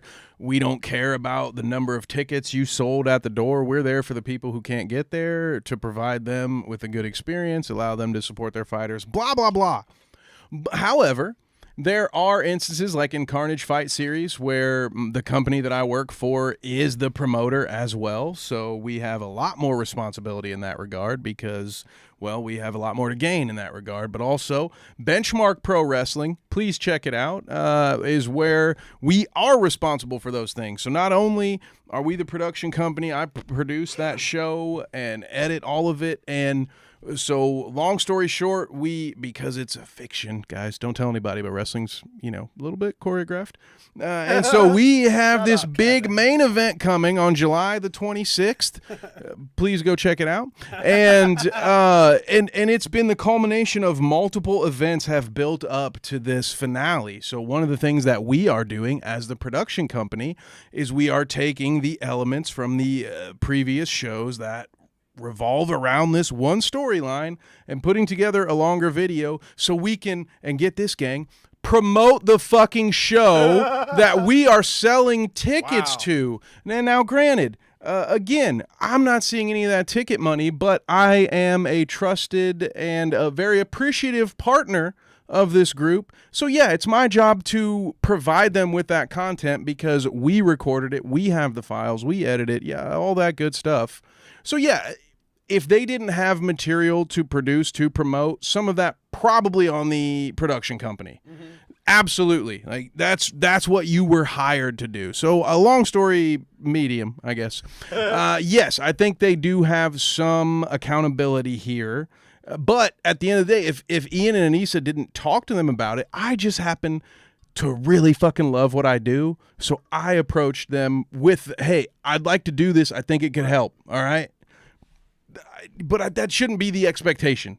If you've hired someone, it's your job to dictate to them what their job is that you've hired them for. Right. So yes, while I think they have dodged the majority of the accountability, I personally feel like it's resting where it belongs. Unless we find out that they were more partners than employees, in which case I would say you're being fucking lazy. Because if you're the production company, well, how do you not gain? And they took over it. Yeah, they took over for him later. So like, it's hard to believe that they weren't involved. I broke kayfabe. Sorry, gang. Deeply. My bad. But here, let's continue reading this a little bit. It says, even after we left, which is unfortunate, at the end of the day, I care about the people getting paid for the event. or Bullshit. pay for the money that they were out for training Bullshit. and charity and get their money, and both of those things were done. Okay, so that's what she says. She said that we Dad. fulfilled all of our obligations. Okay, that's what she says. That's the narrative she's running for. She says, I really loved this event. I loved what it stood for, and I wanted to believe we could push through, but it just wasn't realistic. None of it was malicious. It's just It my doesn't heart. have to be My heart. malicious. It's called stupidity. It's called, I mean, I don't know. Just because you're a fucking idiot and failure, like, it doesn't have to be malicious. You just fucked up. You failed What's better? a charity. What's better, maliciousness or incompetence? Let me tell you, when it's your boss, do you fucking care? Right? Like if it were your boss at work, would you care if they were malicious or just incompetent? Or would you just say, man, this fucking sucks for me, doesn't it? So I mean, take your pick. If you want to say, oh, I didn't mean to suck at my fucking job, fine. But you suck at that job and just admit it instead of trying to blame everyone else. Like Kangaloope, #1 chatter on the scorecard right now. Anisa is the victim. Everyone is to blame but her. Wow. Well, and wow. so she tries to, we're not. She gives this whole paragraph we just read about, shifting blame. I mean, she's not even really accepting the blame, but, whatever. Skylar says here, in the comments down here, we're actually covering them. Odd, she claimed multiple times over the years that she was basically running it single-handedly. Ooh, can we hear that clip? Beazle says she was the glue here. And we got a little clip. Anisa, you basically like retired from content creation, but like not really because you're still creating this whole. Just like I retired from having hair. Oh my God, so much. So yesterday. God, look at his fucking mongoloid ass, dude. Imagine taking that big of a beating for a woman who doesn't even love you. Like most of the dudes in the chat, and maybe even some of the ladies would say, you know what, I would take that beating for the person that I love. And you know what, you would be right to do so, because I bet your love is reciprocated because you're in a healthy, happy relationship. Poor fucking guy, dude. This guy went out and willingly got potential look at that brain damage for a woman who's going to leave him as soon as the last bit of their furniture is sold. He's been walloped, dude. You can't tell me that part of the deal with this and the reason why they failed so bad this time around isn't because his brain has just been turned to mush. I cannot say that. I might lose my other job. Was this Dr. Mike or was this Wasabi? I think year 2 was Wasabi, right? He could have been fighting fucking Gumby, and he got his teeth caved in. Beat the living fuck out of him, dude. I have never seen somebody look this way after. I mean, you see a lot more fights or whatever, so yeah. I'm sure this isn't the worst one ever. Of course not. But this motherfucker looks like a different person. Like he was beat into another into like the next you know how on Skyrim they have the templates or whatever and you're like template 1, 2, 3. This guy got beat so hard he went from 3 to 4 on the next template, dude. Like, this guy shape to his face. This guy went full Sammy Jenkins, you know what I'm talking about? Like this dude, all those tattoos on Ian's body are so that he can remember what happened yesterday. All right, he's in a full-on memento situation here. Right, exactly. And he's like, wow, I'm at a red carpet. Oh my God, dude. Who's this blonde witch standing next to me?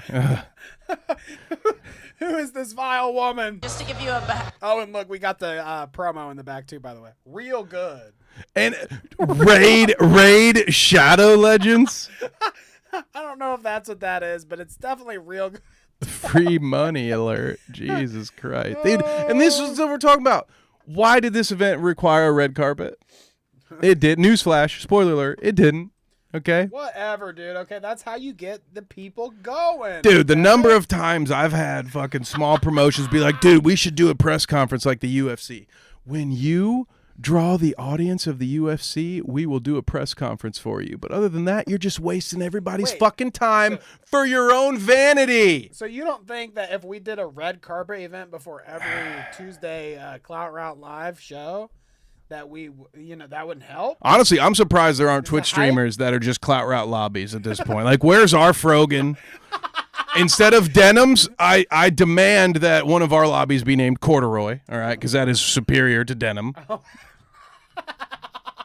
Don't even challenge me on that. These are just facts. Corduroy, the streamer. Sign up for our... What did V-Dub say? Facts, historical facts with Kevin, TM, with Kev, TM. Yeah, and the waiting room for us will be hosted by Corduroy. Behind the scenes, Chris Raygun's crotch guard was not in his bag when he arrived. Well, she would fucking know where Chris Raygun's crotch guard is, wouldn't she? Stop. Because who else is sniffing in those fucking gym bags? It's Chris Raygun and what do they call him? Gorgeous Gabe. She's probably like, yeah, Gorgeous Gabe he couldn't find his cup either. I don't know what happened. There's so many. I definitely wasn't sniffing it in the laundry room. There's so many people that accuse Anisa. They find like these old messages that Anisa left on Chris Raygun posts and stuff, and there are so many people that like accuse her of the same thing with Gorgeous Gabe or whatever, where she's like simping for Chris Raygun, and it's interesting to hear her talk about what was it? It was the jock strap, right? Or what was it? That's what she was just talking about. Yeah, either that or a cup. She's talking about his jock. She's thinking about suede sleek. I like it. Thinking about Chris Raygun's jock. Okay. Meanwhile, she like left posts under his stuff like 10 years ago saying how much she loves him and would love to be with him or whatever. I don't know if that's exactly what she said, but dude, it's true. You guys have seen the clips, and if you haven't, look them up. She definitely would rather be married to Chris Raygun. That I can say with a lot of confidence. And honestly, I might even lean into that first definition of literally again. Literally. You know what's literally happening? If he would have her, she would be had. Amaranth's tits are literally resting on our little screen here. Our little cutout of the stream. Her tits are just I feel like a bag of sand. Up, Hey, sorry guys, the roof is collapsing on us. Talk about tits or tits. Where's Woo! Where we don't have Headbug in the chat tonight. The one lady that was worth the 20 grand she was paid, according to Anisa, because you know Ian didn't get a peek at that. Yeah, how much did they have to pay to get Amaranth on the red carpet? It had to be more than what she makes on OnlyFans in a night, right? I would think so. Although she might take a pay cut just to get away from that husband of hers for a weekend. What all goes into that? Oh my God, so much. So yesterday, just to give you a behind the scenes, Chris Raygun's crotch guard was not in his bag when he arrived at the arena. Oh no. That's what she was drawn to. Dude, look at his face. His face was like, what? Dude, what? He's like, I was out here getting prepared to be completely emasculated for your benefit. Meanwhile, you were sniffing around for some other dude's crotch guard. And what an amazing thing. They're like, hey, Anisa, being the promoter of a show is hard, isn't it? And she's like, yeah, one of my boxers didn't have his dick protection. And it's irrelevant. It's irrelevant that it's the one that I have asked very personal questions about his sex life with his girlfriend. That is neither here nor there. Wow, dude. Dude, I know it's been I've had a lot of fun making fun of Ian, let's be honest. And he's probably earned it. If karma is real, Ian's a great example of it being enacted in real time. But he deserves all this. Yeah, he deserves at least some of it. At least some of it. That's what you get for making Tana so awkward, having her say that's what you get for being so balls out and so brash and all this stuff when you're really a pussy behind the scenes. Like, that's what you get for being a fake tough guy on the internet. That's what you get. You get this coming back to you. But goddamn, like, I kind of feel for him in this moment. Like, you're literally in the midst of a concussion. You can't open either of your eyes completely. Like, I have been in a situation where I've been trying to hold a conversation, definitely had my bell rung, and you come off like an idiot. It doesn't matter what you do. Like, if you got a concussion, you are concussed. That's science. And so the idea that this poor guy is sitting here kind of knowing that this is one of the men, and I emphasize men, there's more than one, that your wife would leave you for. You got it. You know. And somebody asks you, oh, isn't it tough being the boss setting up this? And instead of talking about like, oh, yeah, you know, working at the Tampa Bay Lightning Arena, that's a professional sports team for those of you, our regular viewers that don't know what the fuck I'm talking about. But it's a big arena, one definitely bigger than what was required for these idiots. I can't imagine, you know, you go through all that, something he has stated multiple times he doesn't even like doing. So this was once again an Anisa idea because she wanted to turn it into like a VidCon but cooler, whatever the fucking delusional bullshit they were talking about. And he has to sit here and say, I just got my ass beat by a guy who boxes for real. Or maybe this was the second. It doesn't matter. Clearly he's not. He shouldn't be boxing anyone. He shouldn't be boxing fucking Airsoft Fatty at this point. He'd be hard pressed to beat that dude in a lightsaber duel. But God, dude, I couldn't imagine, man. And then also shame on him for still being married to her at this point. If that's what's really going on, dude. Again, you get what you fucking deserve, Danny. I think honestly in this clip, Kevin, he doesn't know what's going on until she says something about his crotch guard, and then he's like, his ears perk up. He's like, wait, what are you talking about? Like, he's completely confused and dazed and knocked the fuck out, like you said, concussed. And then she says crotch guard, and he's like, wait, what? Whose crotch guard are you talking about? So we had to solve that problem. It smells like Chris Ray guns. Found out 3 fights before his that he didn't have his mouth guard in his bag. So we had to solve that problem.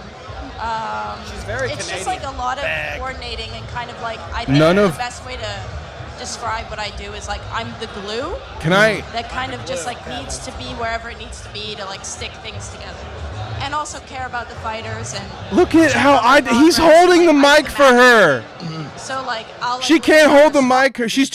She's too important to hold her own mic. Also, can I just point out, I know a lot of you have no experience in this world whatsoever, so let me be the one to say to you that mouth guards and jock straps are the responsibility of the coaches of that fighter.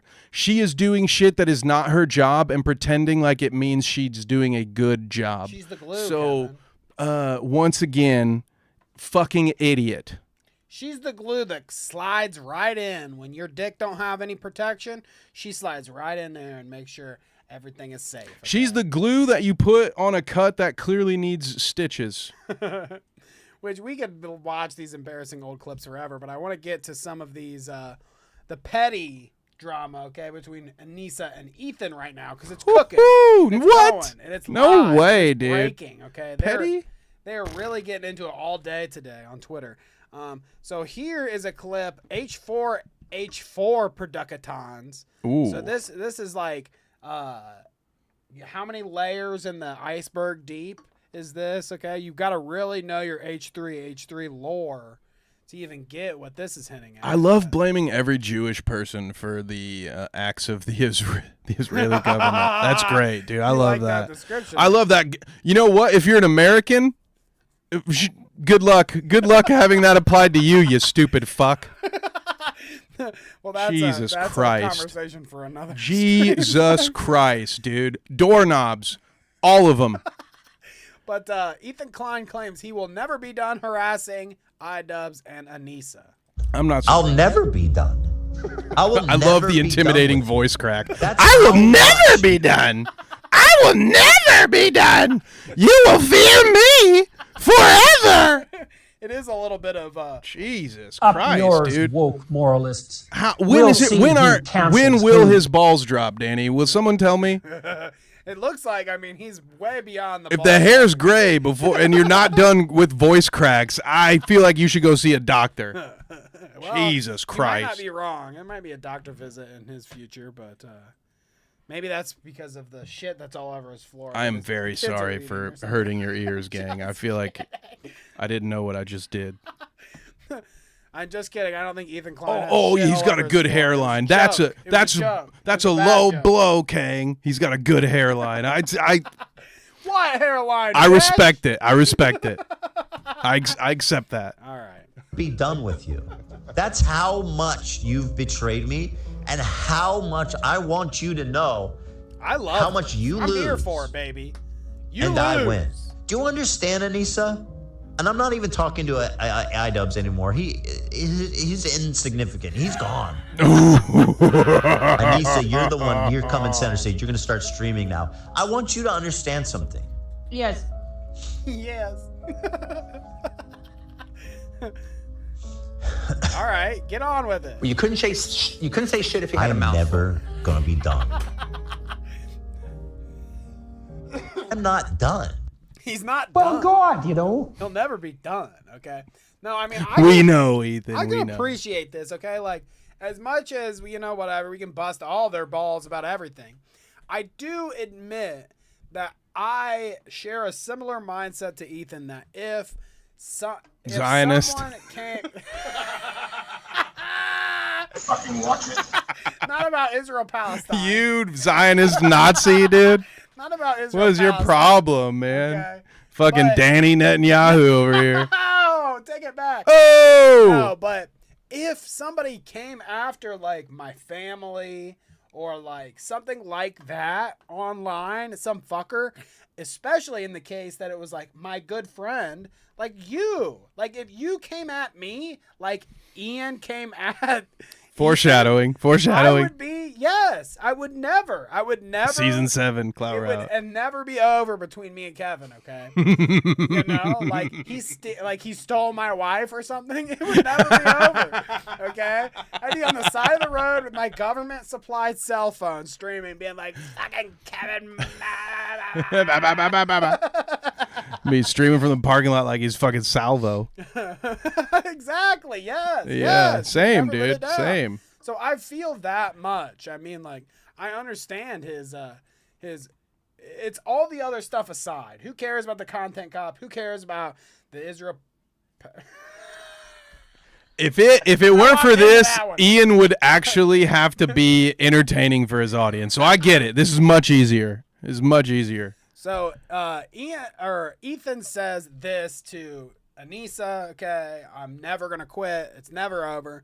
Anisa says, "I don't care, bitch. Join the club of ugly, out of touch losers." Oh! I mean, really swinging.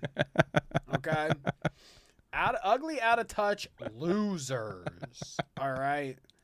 That's what Anisa has to say. Now, there's more, people. Don't worry. Anisa says, Oh, yes. I'm once again asking what my Okay, Bernie. ultimate sin was. I'm once again asking you to provide your support. I believe it's hubris, right? Is it pride, I think? One of the 7 deadly ones. Right.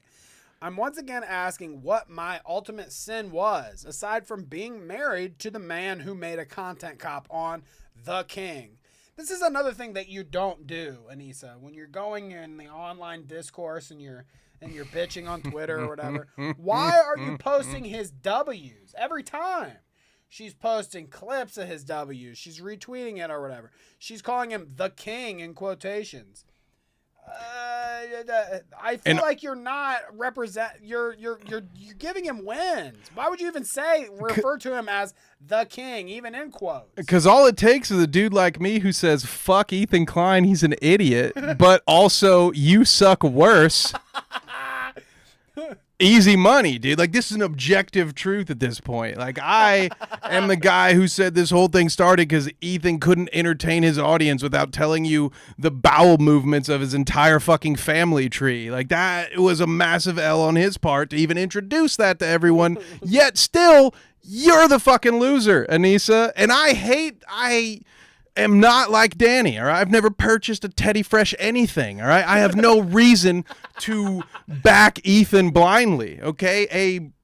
Any objective Separate the idiot blows from the art, okay? that you bring into this situation would say, yeah, you're probably wrong, Greasy. Fucking stupid. So stupid. Like an Olympian. Like, she would at least get the silver medal in the entire world, Danny, for stupidity, for being, are you the dumbest person alive? She's getting on that podium, 100%. 100%. We've got Advent saying, I get the feeling there was a moment between them, but Ethan wouldn't leave his wife for her. Oh, yeah. Anisa seems like the type. She'd like, Mom would like it because he's wealthy and Dad would hate it, which turns me on even more. Yeah. Well, she said, what was the requirements from the parents were that he was rich and that it was rich or Muslim, rich and Muslim, right?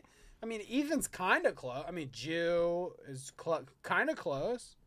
Yeah, I mean, it's a it's not white. It's one of those wonky Middle Eastern religions, dude. It's all the same. What's the matter? It's all wrong anyway. What am I saying? It's not. They're not praying to my Lord and Savior Jesus Christ. So what's the matter? But anyways, continuing here. Ethan doesn't know us as well as he claims, especially not me. He's as knowledgeable about our private life as the average viewer. Now, she said this before. You can fucking, I mean, dude, you gotta be fucking kidding me. That this is how lost in the sauce she is. This is how, like, how this parasocial narrative has, like, consumed people that watch streams and stuff. Like, there's no way. I mean, unless you are a crazy, obsessed, like, you know every detail of your guys' life viewer, you know, how would it doesn't make any sense. You hung out with this dude. You're at his house. You spent time with him. You filmed videos with him, multiple videos with him. I don't care what you say. There's way more of a relationship between you guys and Ethan Klein than there is me and you. Average viewer, okay, and her. I'm an above average viewer. No fucking sense. Not to brag, but I'm above average, Danny, and I don't know the things that Ethan probably knows. Exactly. We're practically A-logs of fucking Anisa and Ian at this point. We're fucking... Sadly, yeah. I look at everything that they do since this creator class shit's happened and this debacle, okay? We've been making entire episodes over and over again about these idiots, okay? We know a lot. I would never sit here and claim that I know more about her private life, or I'm just as knowledgeable about her private life as Ethan Klein, who has been and went out to dinner with them, has fucking schmoozed with them, hung out with them at parties at their house, in other situations. Like Ian admitted he was a virgin to Ethan. I didn't know that. I mean, I could have guessed. I would have been right if you had asked me to put money on it. However, I didn't know it for sure.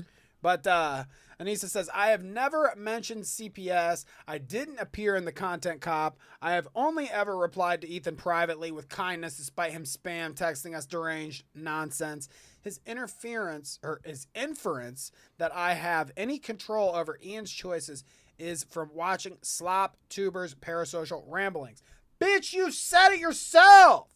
We just watched a clip of you saying you're the glue and all that shit.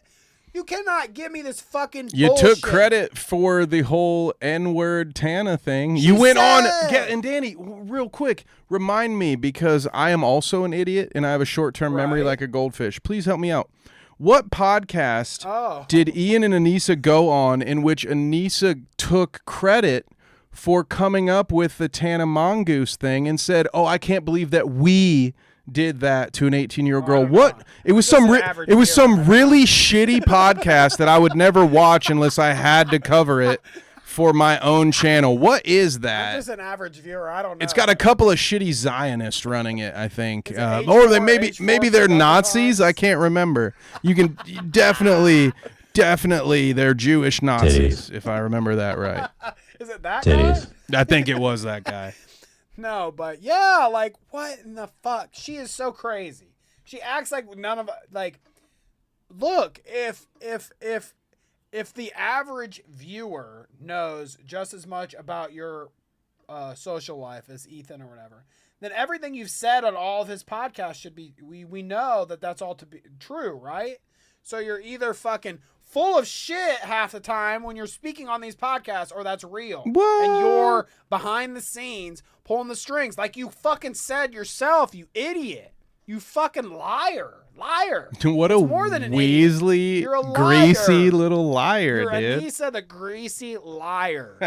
And then this Scavlock guy says, you literally filmed the Content Cop. She says, I did not, LOL. Ratio. That's another situation where she wants to act like you were let's use literally again. You were literally behind the scenes while they were doing that. You were off to the side in Hassan's room petting his huge, ginormous designer dog while they were fucking flipping off the camera and doing Fortnite dances. Okay, bitch?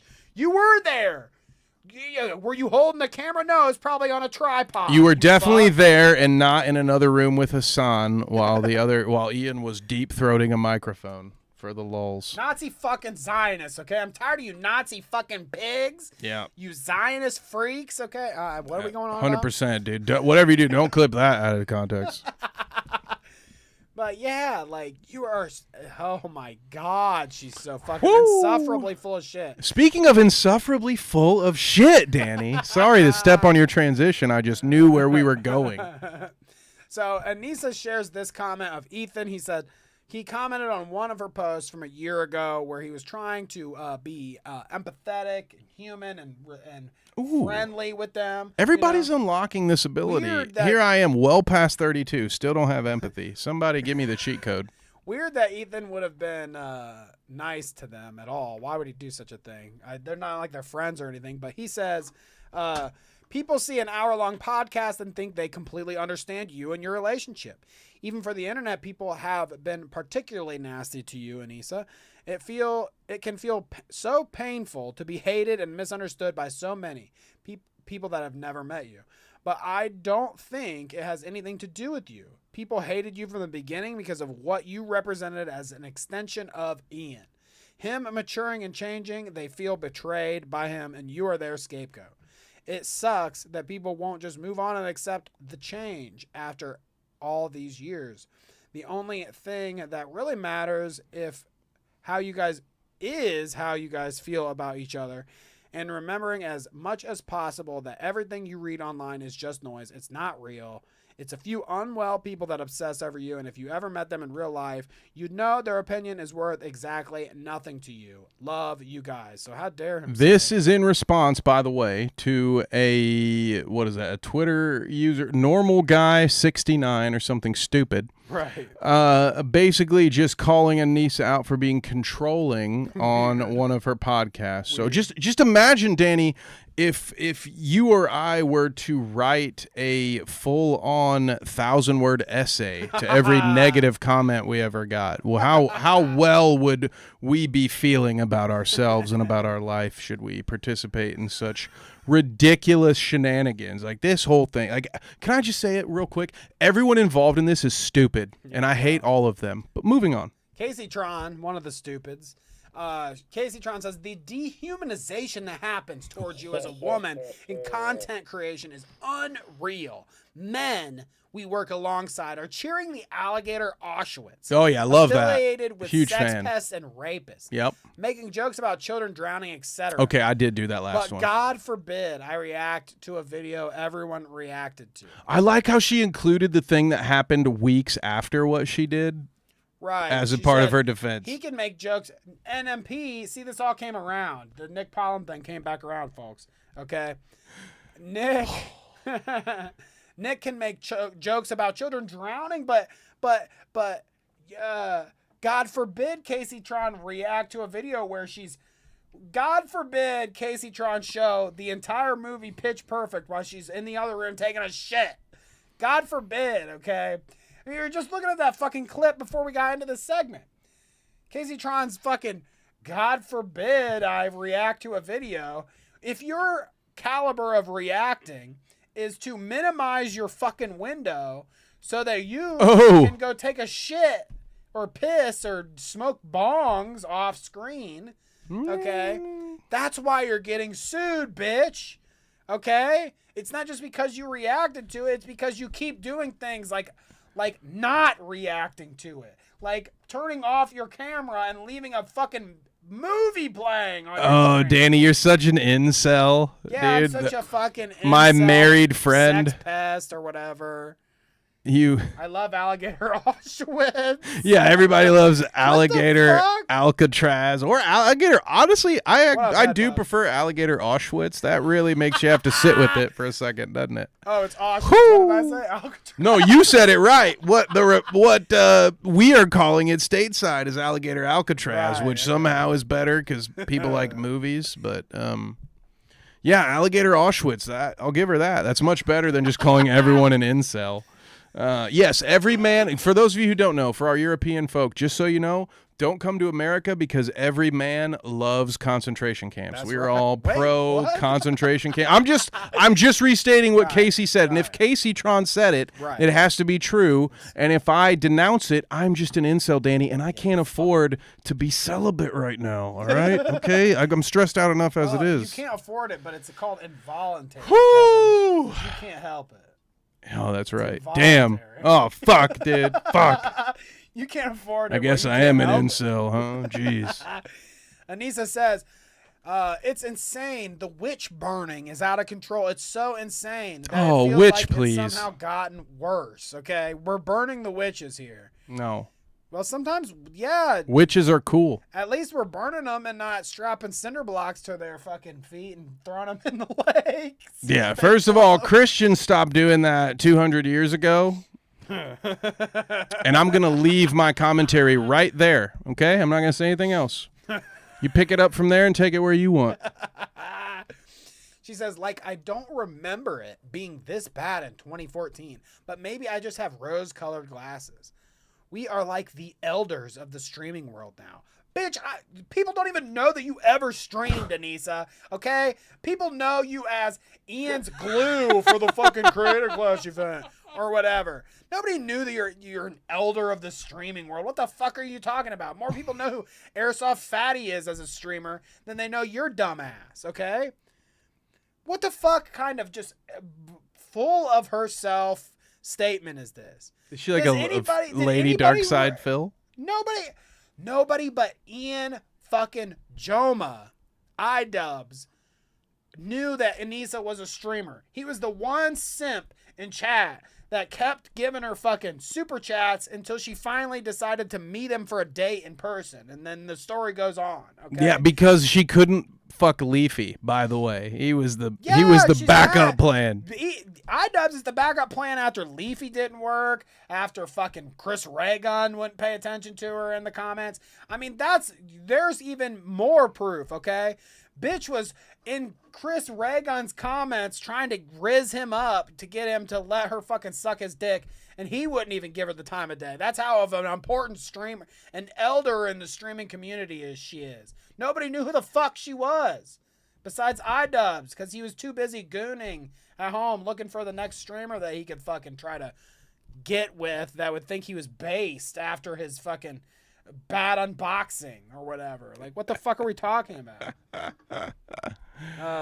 Oh man, dude. A little bit more here. We're almost All I'm done, just saying is I would definitely marry the first girl who told me, hey, you were my second choice till Leafy is here. I would say put a ring on it, dude. God damn, okay. Say less.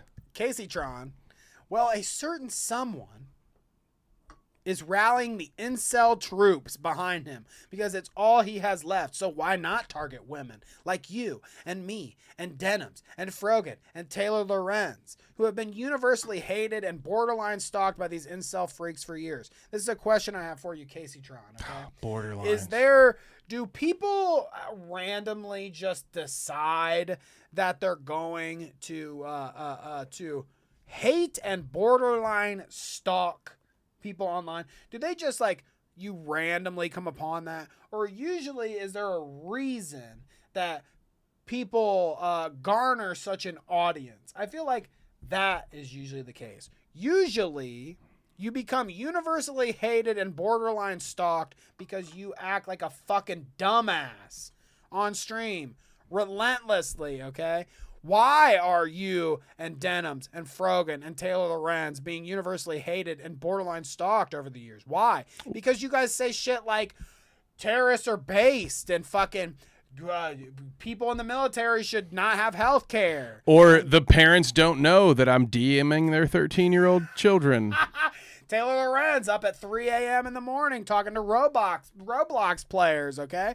Like, you guys are hated and fucking borderline stalked or whatever because people hate you. Because you act like a dumbass. Because you say stupid shit online. You reap what you sow, okay? There's only so many bong rips you can take. Ooh, that's from the Bible, the too. army comes to get you, okay? That's right. Look out.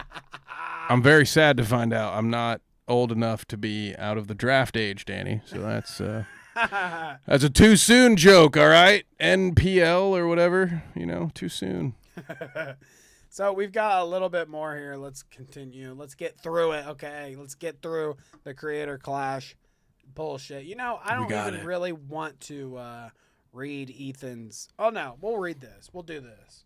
This is one of the good ones, okay? So they've been going back and forth. This is Anisa. This is like tweetception because Anisa is saying this, quote, "Hi, Ethan. The whole point is that you are accusing me of things that my husband and or other people have done, which contradicts everything you wrote in that comment. Hope that helps." So what we read from Ethan, her last post that Casey Tron and her were going on underneath, he comments and says, like, thanks for showing me being empathetic and nice to you. And then she says this, the whole, "Hi, Ethan, the point, blah, blah, blah." So he comes up with this big old long list on Instagram to slap her right back. He says, "Is your defense really, I had nothing to do with it?" Okay, let's examine that. Now, here's his itemized list of why she is involved, and he's not just accusing her of stuff that her husband did, okay? 1, she's been involved in every Content Cop. 2, she was at Hassan's house while they were filming the Content Cop. These are all things we've already even said. 3, Ian literally cites you in the video. Quote, "Anisa is half Lebanese and half Irish, so she understands Israeli propaganda and oppression." I don't even... Dude, I can't wait to look into the Israeli-Irish history. That escapes even me, dude. I'm a big fan of world history. I can't wait to learn a little something. That quote out of context really is something, isn't it? Dude, she's British Columbian. She knows all about being an anti-Nazi. Like, what? Huh? What? I get what he's saying, okay? I'm glad one of us does. Anisa was oppressed just like the Irish people were, okay? So she knows all about Israeli propaganda. Yeah, dude, I'm half French, so I know all about being under Nazi oppression. It happened only 40 years before I was fucking born, but I get it, dude. I understand it. Yeah, you get it. 4. What an idiot. 4, okay? Here's the 4th. We're not even halfway there, gang. You've been making Snyder marks during this entire debacle. Quote, "inbred," which she did. Okay. 5, you scolded Dad for leaving me a nice comment. Oh. 6, you argued with Harley behind the scenes about Zionism. So did Ian, where he admitted to not even knowing what Zionism meant. Excellent work there, Ian. 7, she was caught in Millhouse's DMs. That's that Do Not Worry pod guy. We did a whole show about that. Dude, I imagine those DMs, like even like just opening up a DM with him just feels like your phone would start to smell a little bit. You know what I mean? Why are you DMing all these dudes? It's like, why'd my phone get crusty all of a sudden? I'm DMing this guy. Is your husband not paying enough attention to you? You got to DM other men. I'm an 8th. What up, Midna? I'm an 8th Chinese. I know all about oppression. Welcome. You are at the right stream. Welcome. We are happy to have you. You know all about it, don't you? Let's see here. 8, you were caught in Denim's chat. 9. I mean, that number 8 is just that's all you needed to do, dude. Number 9, your private Twitter account got leaked of you talking shit. And number 10, Ian knows at least to shut the fuck up. Yeah, he does. He's been doing that since he got married. But you're obviously the only fool who continue. I love how he puts it that way too. He's like, only an idiot would continue to argue with me. You fool! How very Dennis Reynolds of him in this moment. I love it. I could eat this with a spoon. Only a fool would continue to argue Only a literal idiot would engage with me right now. Oh, welcome to the party, pal. But you're the only fool who continually engages with me, so obviously I'm talking to you, not Ian. The only thing this point proves is, again, how willing you are to throw Ian under the bus. Quote, I had nothing to do with it. Going after Ian. Go after Ian, not me. Give me a break. Dude, we could all wish to have a wife like that. Kanga says, can you raid into K-Huck? I'm not even sure how do we do that? Do we just pull up our stream, right? Is that? Stream? And we just say, hello. Yeah, we can do that before we leave. Absolutely. Yeah. It's been a minute since we were on our stream, but fuck yeah, why not? And that way we might actually hit 3 hours. So fuck it. We're going with the Peter Jackson cut Give tonight, me a second gang. here, okay? That's right. I can fill time. You want me to do? So much, but here. I've been working on my open mic night. This one, it's all flood jokes, Danny. I hope that's okay. No? Okay. Okay. Children dying of I'll wait on it. I hear that's a bad idea. Okay, sorry. God, no one can take a joke around here anymore. I love how these people are always constantly posting Ethan's W's and then complaining about it. Like, just don't post this. This is what I was telling Kevin before the stream. I was like, don't post the clip of Ethan winning. Why post this? Maybe make the second post. We'll get there, but Ethan's Addict says, another success for Ethan Klein's harassment campaigns. Another W. Ludwig sides with the genocidal serial harasser. Wow, that's quite the statement there. He's probably doing this for two reasons: to appease Ethan and his army of harassers, and to distract from his enabling an alcoholic friend who sexually harassed another. So this guy is not only saying like, ew, you're gross for supporting Ethan, the obvious Zionist, but he's like, you're doing it to distract people from your controversy right now with your drunk humpy friend. I mean, isn't that awesome? It might be a reach. Maybe a little bit, but honestly, it's kind of fun to see the labradoodle that is Ludwig get called out for his shit. What the fuck? Dude? So I don't know. Honestly, this is what I'm just gonna sit back and enjoy it, Danny. I don't have any opinions on this. So let's listen to this. This is Ethan posted this on his Instagram stories. He says, "Thank you, Ludwig. I appreciate your willingness to say it like it is. Even if you catch shit for it, you've already defended me more than Ian and Anisha." Ethan Klein did it. He really said it. I was like, wait, why did you say it like that? It's Anisha. I'm not trying to be controversial here. We know, dude. We fucking know. But I do think iDubbbz posting how is this the content cop was one of the dumbest moves ever. Oh my. Babe? Dude, I don't mean to be controversial here, but deli sandwiches are better when you toast the bread first. Like, are you fucking kidding me, dude? Are you kidding me? Posting that video? Kind of I mean, kind of stupid.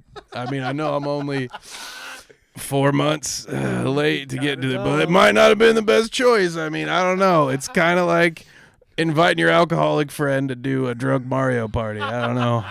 Don't say that. I don't know, dude. It's Don't say that. This guy an Aaron Rodgers fan. He's still got his plugged in headphones because he thinks Bluetooth is fucking with his brain a little bit. Like, it could be fucked with, Ludwig. Straight up. You lack the hardware to be worried about this. That was crazy. I think it was not considerate. Holy fuck, dude. How many other people would be dragged into the situation who don't give a fuck and just want to fight? I love how Ethan goes out on a limb and says, "Thank you, Ludwig, for saying the most obvious fucking shit you could possibly say." How many people have said this exact same thing that he's saying right here? This is duh. Dude, is Ludwig Schrodinger's douchebag? But like, it's like, it's more like a spineless Schrodinger, where it's like, well, I have to wait until the generic public has told me what the right take is on this, and then I will say, oh, not trying to be controversial, gang. Read what Midna said there. It's like putting the fucking arm floaties when you take the stairs into the pool. Like, oh, I don't know, this water might be a little too deep for me.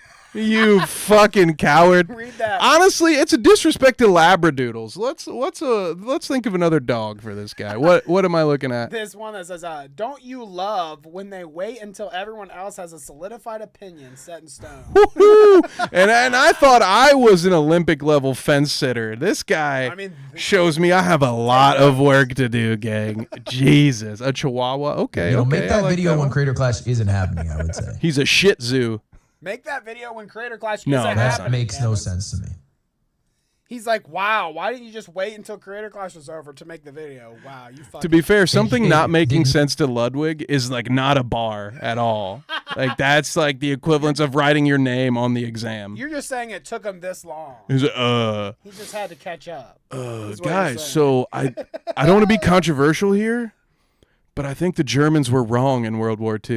You know, it's like, okay, thanks, pal. Thank you. What the fuck? Like, is this what having a hairline does, Danny? Is this what we've been missing the whole time? If I just had a full fucking head of hair, I could say any fucking half-baked, idiotic sentence, and I'd have 1,000 people running up the wall saying, oh, that's great, Ludwig. Oh, you're so smart. I'm like, what does anybody watch this guy for? What does he do? Does he have like an awesome pet or something? Yeah, he has a cat. Okay, that tracks. Cat. I would watch for that too. Okay. Not help the event whatsoever. It hurt the event. Oh yeah, let me run my fingers through my hair. You know, guys, it really hurt that event to come out with that Creator Clash. Hurts my brain when I think this long. I gotta comb my hair.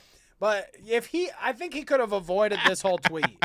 This whole thing from Ethan's attic and posting Ethan's W and saying, oh my gosh, I can't believe. He could have went without this and started here, I feel like. And just tagged Ludwig straight up and said, I'm not trying to be controversial here, but Liar. I do think you inviting an alcoholic to a drinking contest was one of the dumbest moves ever.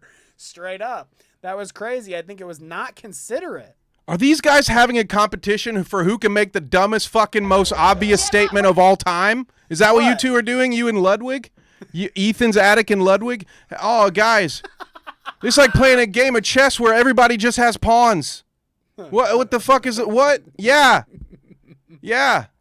That's crazy. But he's You know what, guys? I don't want to be controversial here, but I think murder is bad.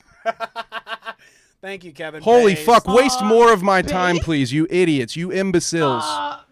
You Philistines. He says, and I'd add that you're a piece of fucking shit for not mentioning the context to why Ian put the video out. Dude, Ethan's attic. There's no context, okay, to why he put the video out that would make sense as to why he didn't just fucking wait until after the event was over, okay?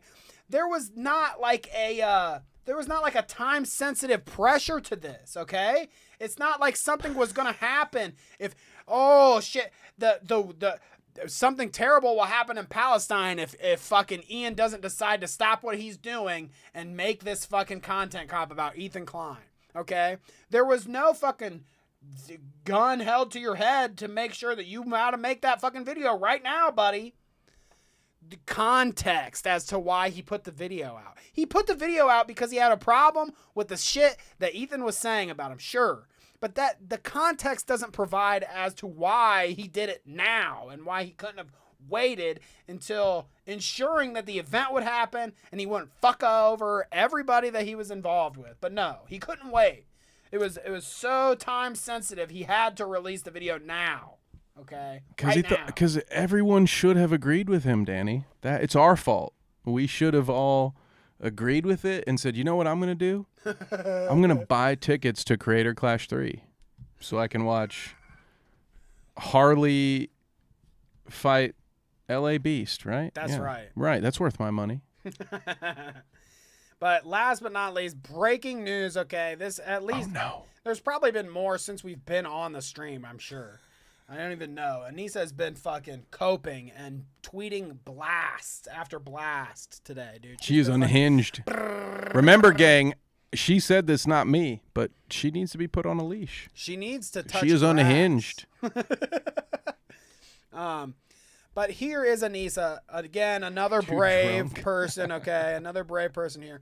Okay, I'm just going to come out and clear things up, Kevin. Uh-oh. Ian won't be happy I'm about to do this. Now, this what is the best wife of the year. Funniest thing, okay?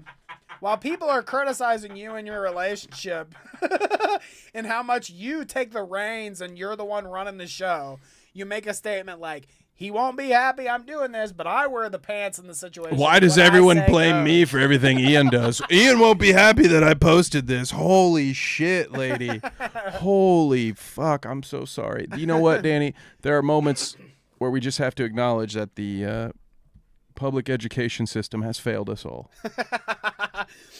So I'm going to come out and clear something up. Ian won't be happy I'm doing this, but I think we need more transparency. Well, what's more important, Danny? The happiness of your spouse or the clarity of Gregor69123? Well, I think the choice there is obvious. Obviously, you would want to appease the fucking dipshits on Twitter as opposed to the person that you did this whole death do us part bullshit fake thing. And she's just here for the money, gang. Ticket sales were abysmal before the Content Cop. Promotion wasn't going how we had hoped. Charity wasn't getting the numbers we wanted. So she's basically saying, look, it's your fault. Didn't put out the Content Cop to promo or to not promo or to sabotage or whatever, okay? The event was already fucked by the point he put out the video. So it's moot, okay? It doesn't matter that he put out the video when he did, okay? We were already going to fail. We were already crashing and burning, okay, folks? Polom says, you guys are too drunk. It's your fault. It's your fault that you didn't donate enough. Does this lady work for the government? Or she's like, listen, poors, it's your fault. We're tired of all this waste and corruption from you fucking poor people. It's your fault. If the charity numbers had been up, we wouldn't have felt the need to attack someone a week before our event was supposed to go live. Anisa says, we were promised a lot of things. A lot of things didn't happen. I take responsibility for trying to do it again. Okay, so here's a little accountability, folks. Yes, Kevin, give her the clap. Give her the we did it, gang. Deserves. There's a lot of people I'd like to thank, namely myself, for being strong enough in this moment to accept this sliver of blame. We shouldn't have, but I think we made the best out of the situation. Bruh. No, you would be incorrect there, ma'am. The charity got $225K, Kevin, and a lot of that was due to the buzz around Hassan supporting the charity. So dropping her boyfriend. So again, someone other than you did the work. Great. Making sure that she drops the Hassan in there, just so you know. Charity got money. The fighters got paid. Things didn't work out. The Content Cop wasn't some sort of turning point, okay, Kevin? The Creator Clash 3 already sucked, she's saying. It's not Ian's fault. I mean, at least she can admit it at this point. But it is, like, isn't it Ian's fault either way?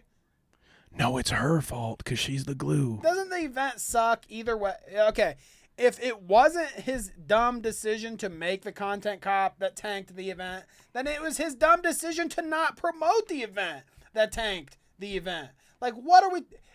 It's your guys' fault. Either way, you suck. Balls. Quit trying to dance around the fucking responsibility here. This is brilliant, dude. I do this at work all the time, to be fair, and it works. You know, if you speak with enough passion and force behind what you're saying, people will, keep paperwork on you so they can fire you later. But in the short term, it'll work. You're like, look, I'm working so fucking hard, dude. Look at this. Listen. It's Steve's fault. He didn't do his fucking job. In this case, Anisa's married to Steve, and she's clearly speed running a divorce. Can we all acknowledge that? How many? What's the ETA, Danny? Do you think we get into the fourth quarter of this year with Ian still being a Jomha? I don't think we make it into 2026. To be honest, this is the thing with Ian. Okay, you say that. Ian took the Jomha last name from Anisa, so he married, which is fine, whatever. People do this kind of stuff all the time.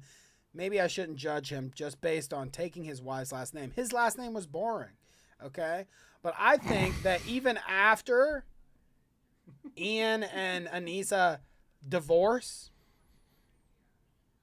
he will still be Ian Joma. That's how much of a cuck he is. That's how much of a bitch. He's not going to go. He's like, my name was boring, dude. I'll just keep Jomha.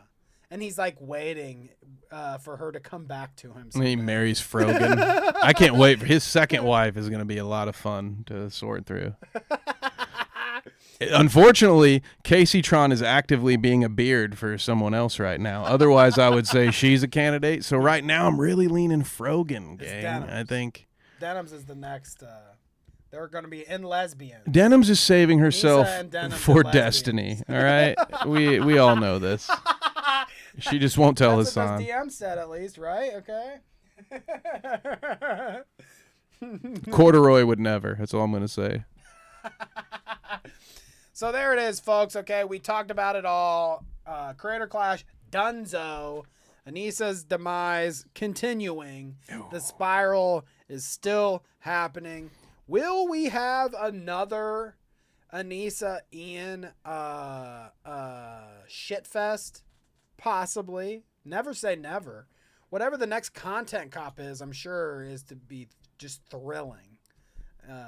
It's going to be on like Carton Arcs again or something? Content cop Nick Diorio. That's what I'm guessing, right?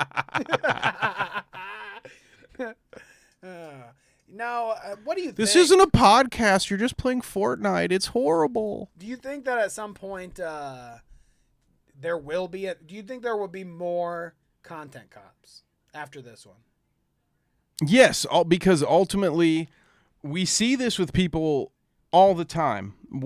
Despite the level of fame that they've had, like once you have had access to a certain lifestyle, I feel like it's very difficult to give that up. So to use an example, I would say look at the last decade of Bruce Willis movies, and to a lesser extent Steven Seagal, because he was always kind of a fucktard. Sorry, I'm not allowed to say that. Yeah, sorry about that. But what the fuck? There have always been people who will grasp at this forever, where it's like, oh, I can't not be famous, so let me just do whatever whether it's celebrity fucking what did they do? Like they used to do like a Alcoholics Anonymous, but what was it? Celebrity Rehab. There you go. Like, yeah, I feel like he will always be looking to get back to what he once had. And in the meantime, while he works on that, we're just going to have to watch the shell of content cops come out. But yes, there's no way. What else? Is he going to do bad unboxing again? Could you imagine the shit he would be sent in a bad unboxing? Headbug says content cop my ex-wife. I didn't mean to say I was drunk. That's true. That will hold up in court, right? Like all I have to do is say I don't even remember. I don't know if I reacted to Steven Seagal. I don't remember doing that. You know what? That holds up in court, right? We could run the same defense that Casey Tron was trying to run with this lawsuit she's in. She just says like, I don't even remember reacting to I don't even remember reacting to Ethan Klein's video. So how can he sue? How could he? You had to make an AI clip. I was drunk when I said that. Of me saying something ableist in order to take me down. Oh God. Oh yeah, content cop. I apologize. Hang on. Anisa Johma sounds great to me. I shouldn't chat GPT this one. I do apologize. All right, it was inappropriate. Okay. God damn shouldn't have said that. How dare I apologize. Blast you, Ethan Klein. Henceforth, fucking hell. I will go back to saying doorknob like I should. What the fuck? What the fuck? Dude, Casey, you're right. I'm just an incel. To be fair, I'm just an incel. That's right. And these incels are here. It's the end of the show. Okay, we're gonna get out of here. But we'll run through the chat as we do. Okay. Shouts out to Polom Spring, executive producer here tonight. Sorry, boss. Love to see you. Glad you took a hiatus from women's softball. Oh. Women in STEM softball league to come and watch the Clout route. Thank you, executive producer Polom Spring. Even though you are continually calling Kevin alcoholic. You're the second boss this week to call me an alcoholic. What is going on here? I thought I was masking it very well. What has happened? Yeah, it's just a little go-go juice, okay? Chill out, folks. Headbug, nice to see you.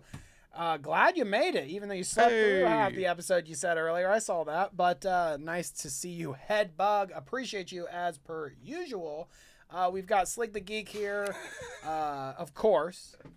Don't piss on our boots and tell us it's raining. I love that saying. Thank you. And yes, shout out to Sleek. Shouts out to Sleek the Geek. I am not drunk. Stop it. Oh, you are drunk, Kevin. Fucking slander. I will defame you in court. All right. Prepare to get sued, bitch. I'm gonna go full Ethan Klein on your punk ass, dude. No, let's see. Midna was here. Nice to see you, Midna. Commenting on, notice how silent he has been. Probably talking about Ian. Yeah, Ian knows when to shut the fuck up, Ethan said. And Anisa clearly doesn't. So shouts out to Midna. Thank you for being here tonight. Nice to see you in the chat. Okay, Kangalope was here. Yo. Resident Twitch Pretty Boy, she says. Which one was that? Not either of us. I believe it was Ludwig. Oh, Ludwig is Resident Twitch Pretty Boy. Is he pretty? I need some comments in the chat. Ladies in the chat that are still here at the end of the show. Ludwig? Is he a hottie? Is he a hottie with a body? Are we feeling Ludwig? I don't know about that. Let us know. He seems like kind of just an average kind of Joe, you know? Anybody with money like Ludwig can look like a hot guy, right? Well, I wouldn't know. I certainly don't have the money. That's what I'll say. Fair enough. So there's that. Okay, as we go up and up, we do have. That's right. A comment from K-Huck that says, "Can you raid?" Comment from Kanga that says, "Can you raid K-Huck?" We're getting there. Maybe I am drunk. And I'm the drunk one, right? Yeah. Okay. Thanks, gang. Let me see if K-Huck is still live here. Hey. That will be. Love to see that. We will like the stream. We will copy. And we will paste. Wow. You know what's funny? K-Huck and us, only one subscriber difference. Is that weird? Let's go, dude. Who's winning? Go sub to K-Huck, or whoever is subbed to K-Huck that's not subbed to Clout Route. Come over here. Why don't you? But I dropped K-Huck's stream in the chat. Go check it out if you want something to do after the stream. We appreciate you. And thank you, Kanga, for dropping 2 to get us to raid the old K-Huck. Nice to see you, K-Huck. Right. Hope you're doing good, K-Huck. Maybe I should send a... here, I'll even send a little emoji. We'll send a monkey emoji to... the K-Huck stream. So there you go, folks. Hello. Go check out K-Huck. Advent was here. Shouts out to Advent. Nice to see you. Thank you for being here. Ellendor was here. Ellendor, we appreciate you. With the base takes on Twitter and all that. Hash was here. Hash, I hope you're doing well in Texas through all those floods and all that bullshit, okay? And I promise I will never betray you. She was talking about turning on us here at one point, so... nope, we are your... Turn on you, probably not me. That doesn't apply to me. We are champions of women, and especially champions of the downtrodden in Texas right now, dealing with all the floods, okay? Fuck that Nick Polom guy making jokes about floods and shit, okay? I mean, Nick, okay? Here's the rule. It's been long enough. You can make a couple 9/11 jokes, but hold off on the Texas floods, okay? You're not fucking Gilbert Godfrey, okay? You can't make a joke like about tsunamis in China like the day after on a fucking roast show and expect not to get shit on, okay? Yeah, dude, you're not Dave Chappelle. Get out of here. Exactly. V-Dub was here too. Nice to see you, V-Dub. I'm sure there were more of you. Lurkers, we love you. Everyone, you know how it is. We appreciate anyone here. Make sure you like the stream, share it to your mother, and yes, if you're still here, we love you, and we will catch you next Tuesday. Probably be something in between there. Tuesday. Look for clips. Look for shorts. You know how it is. Thank you so much. We appreciate you. Peace.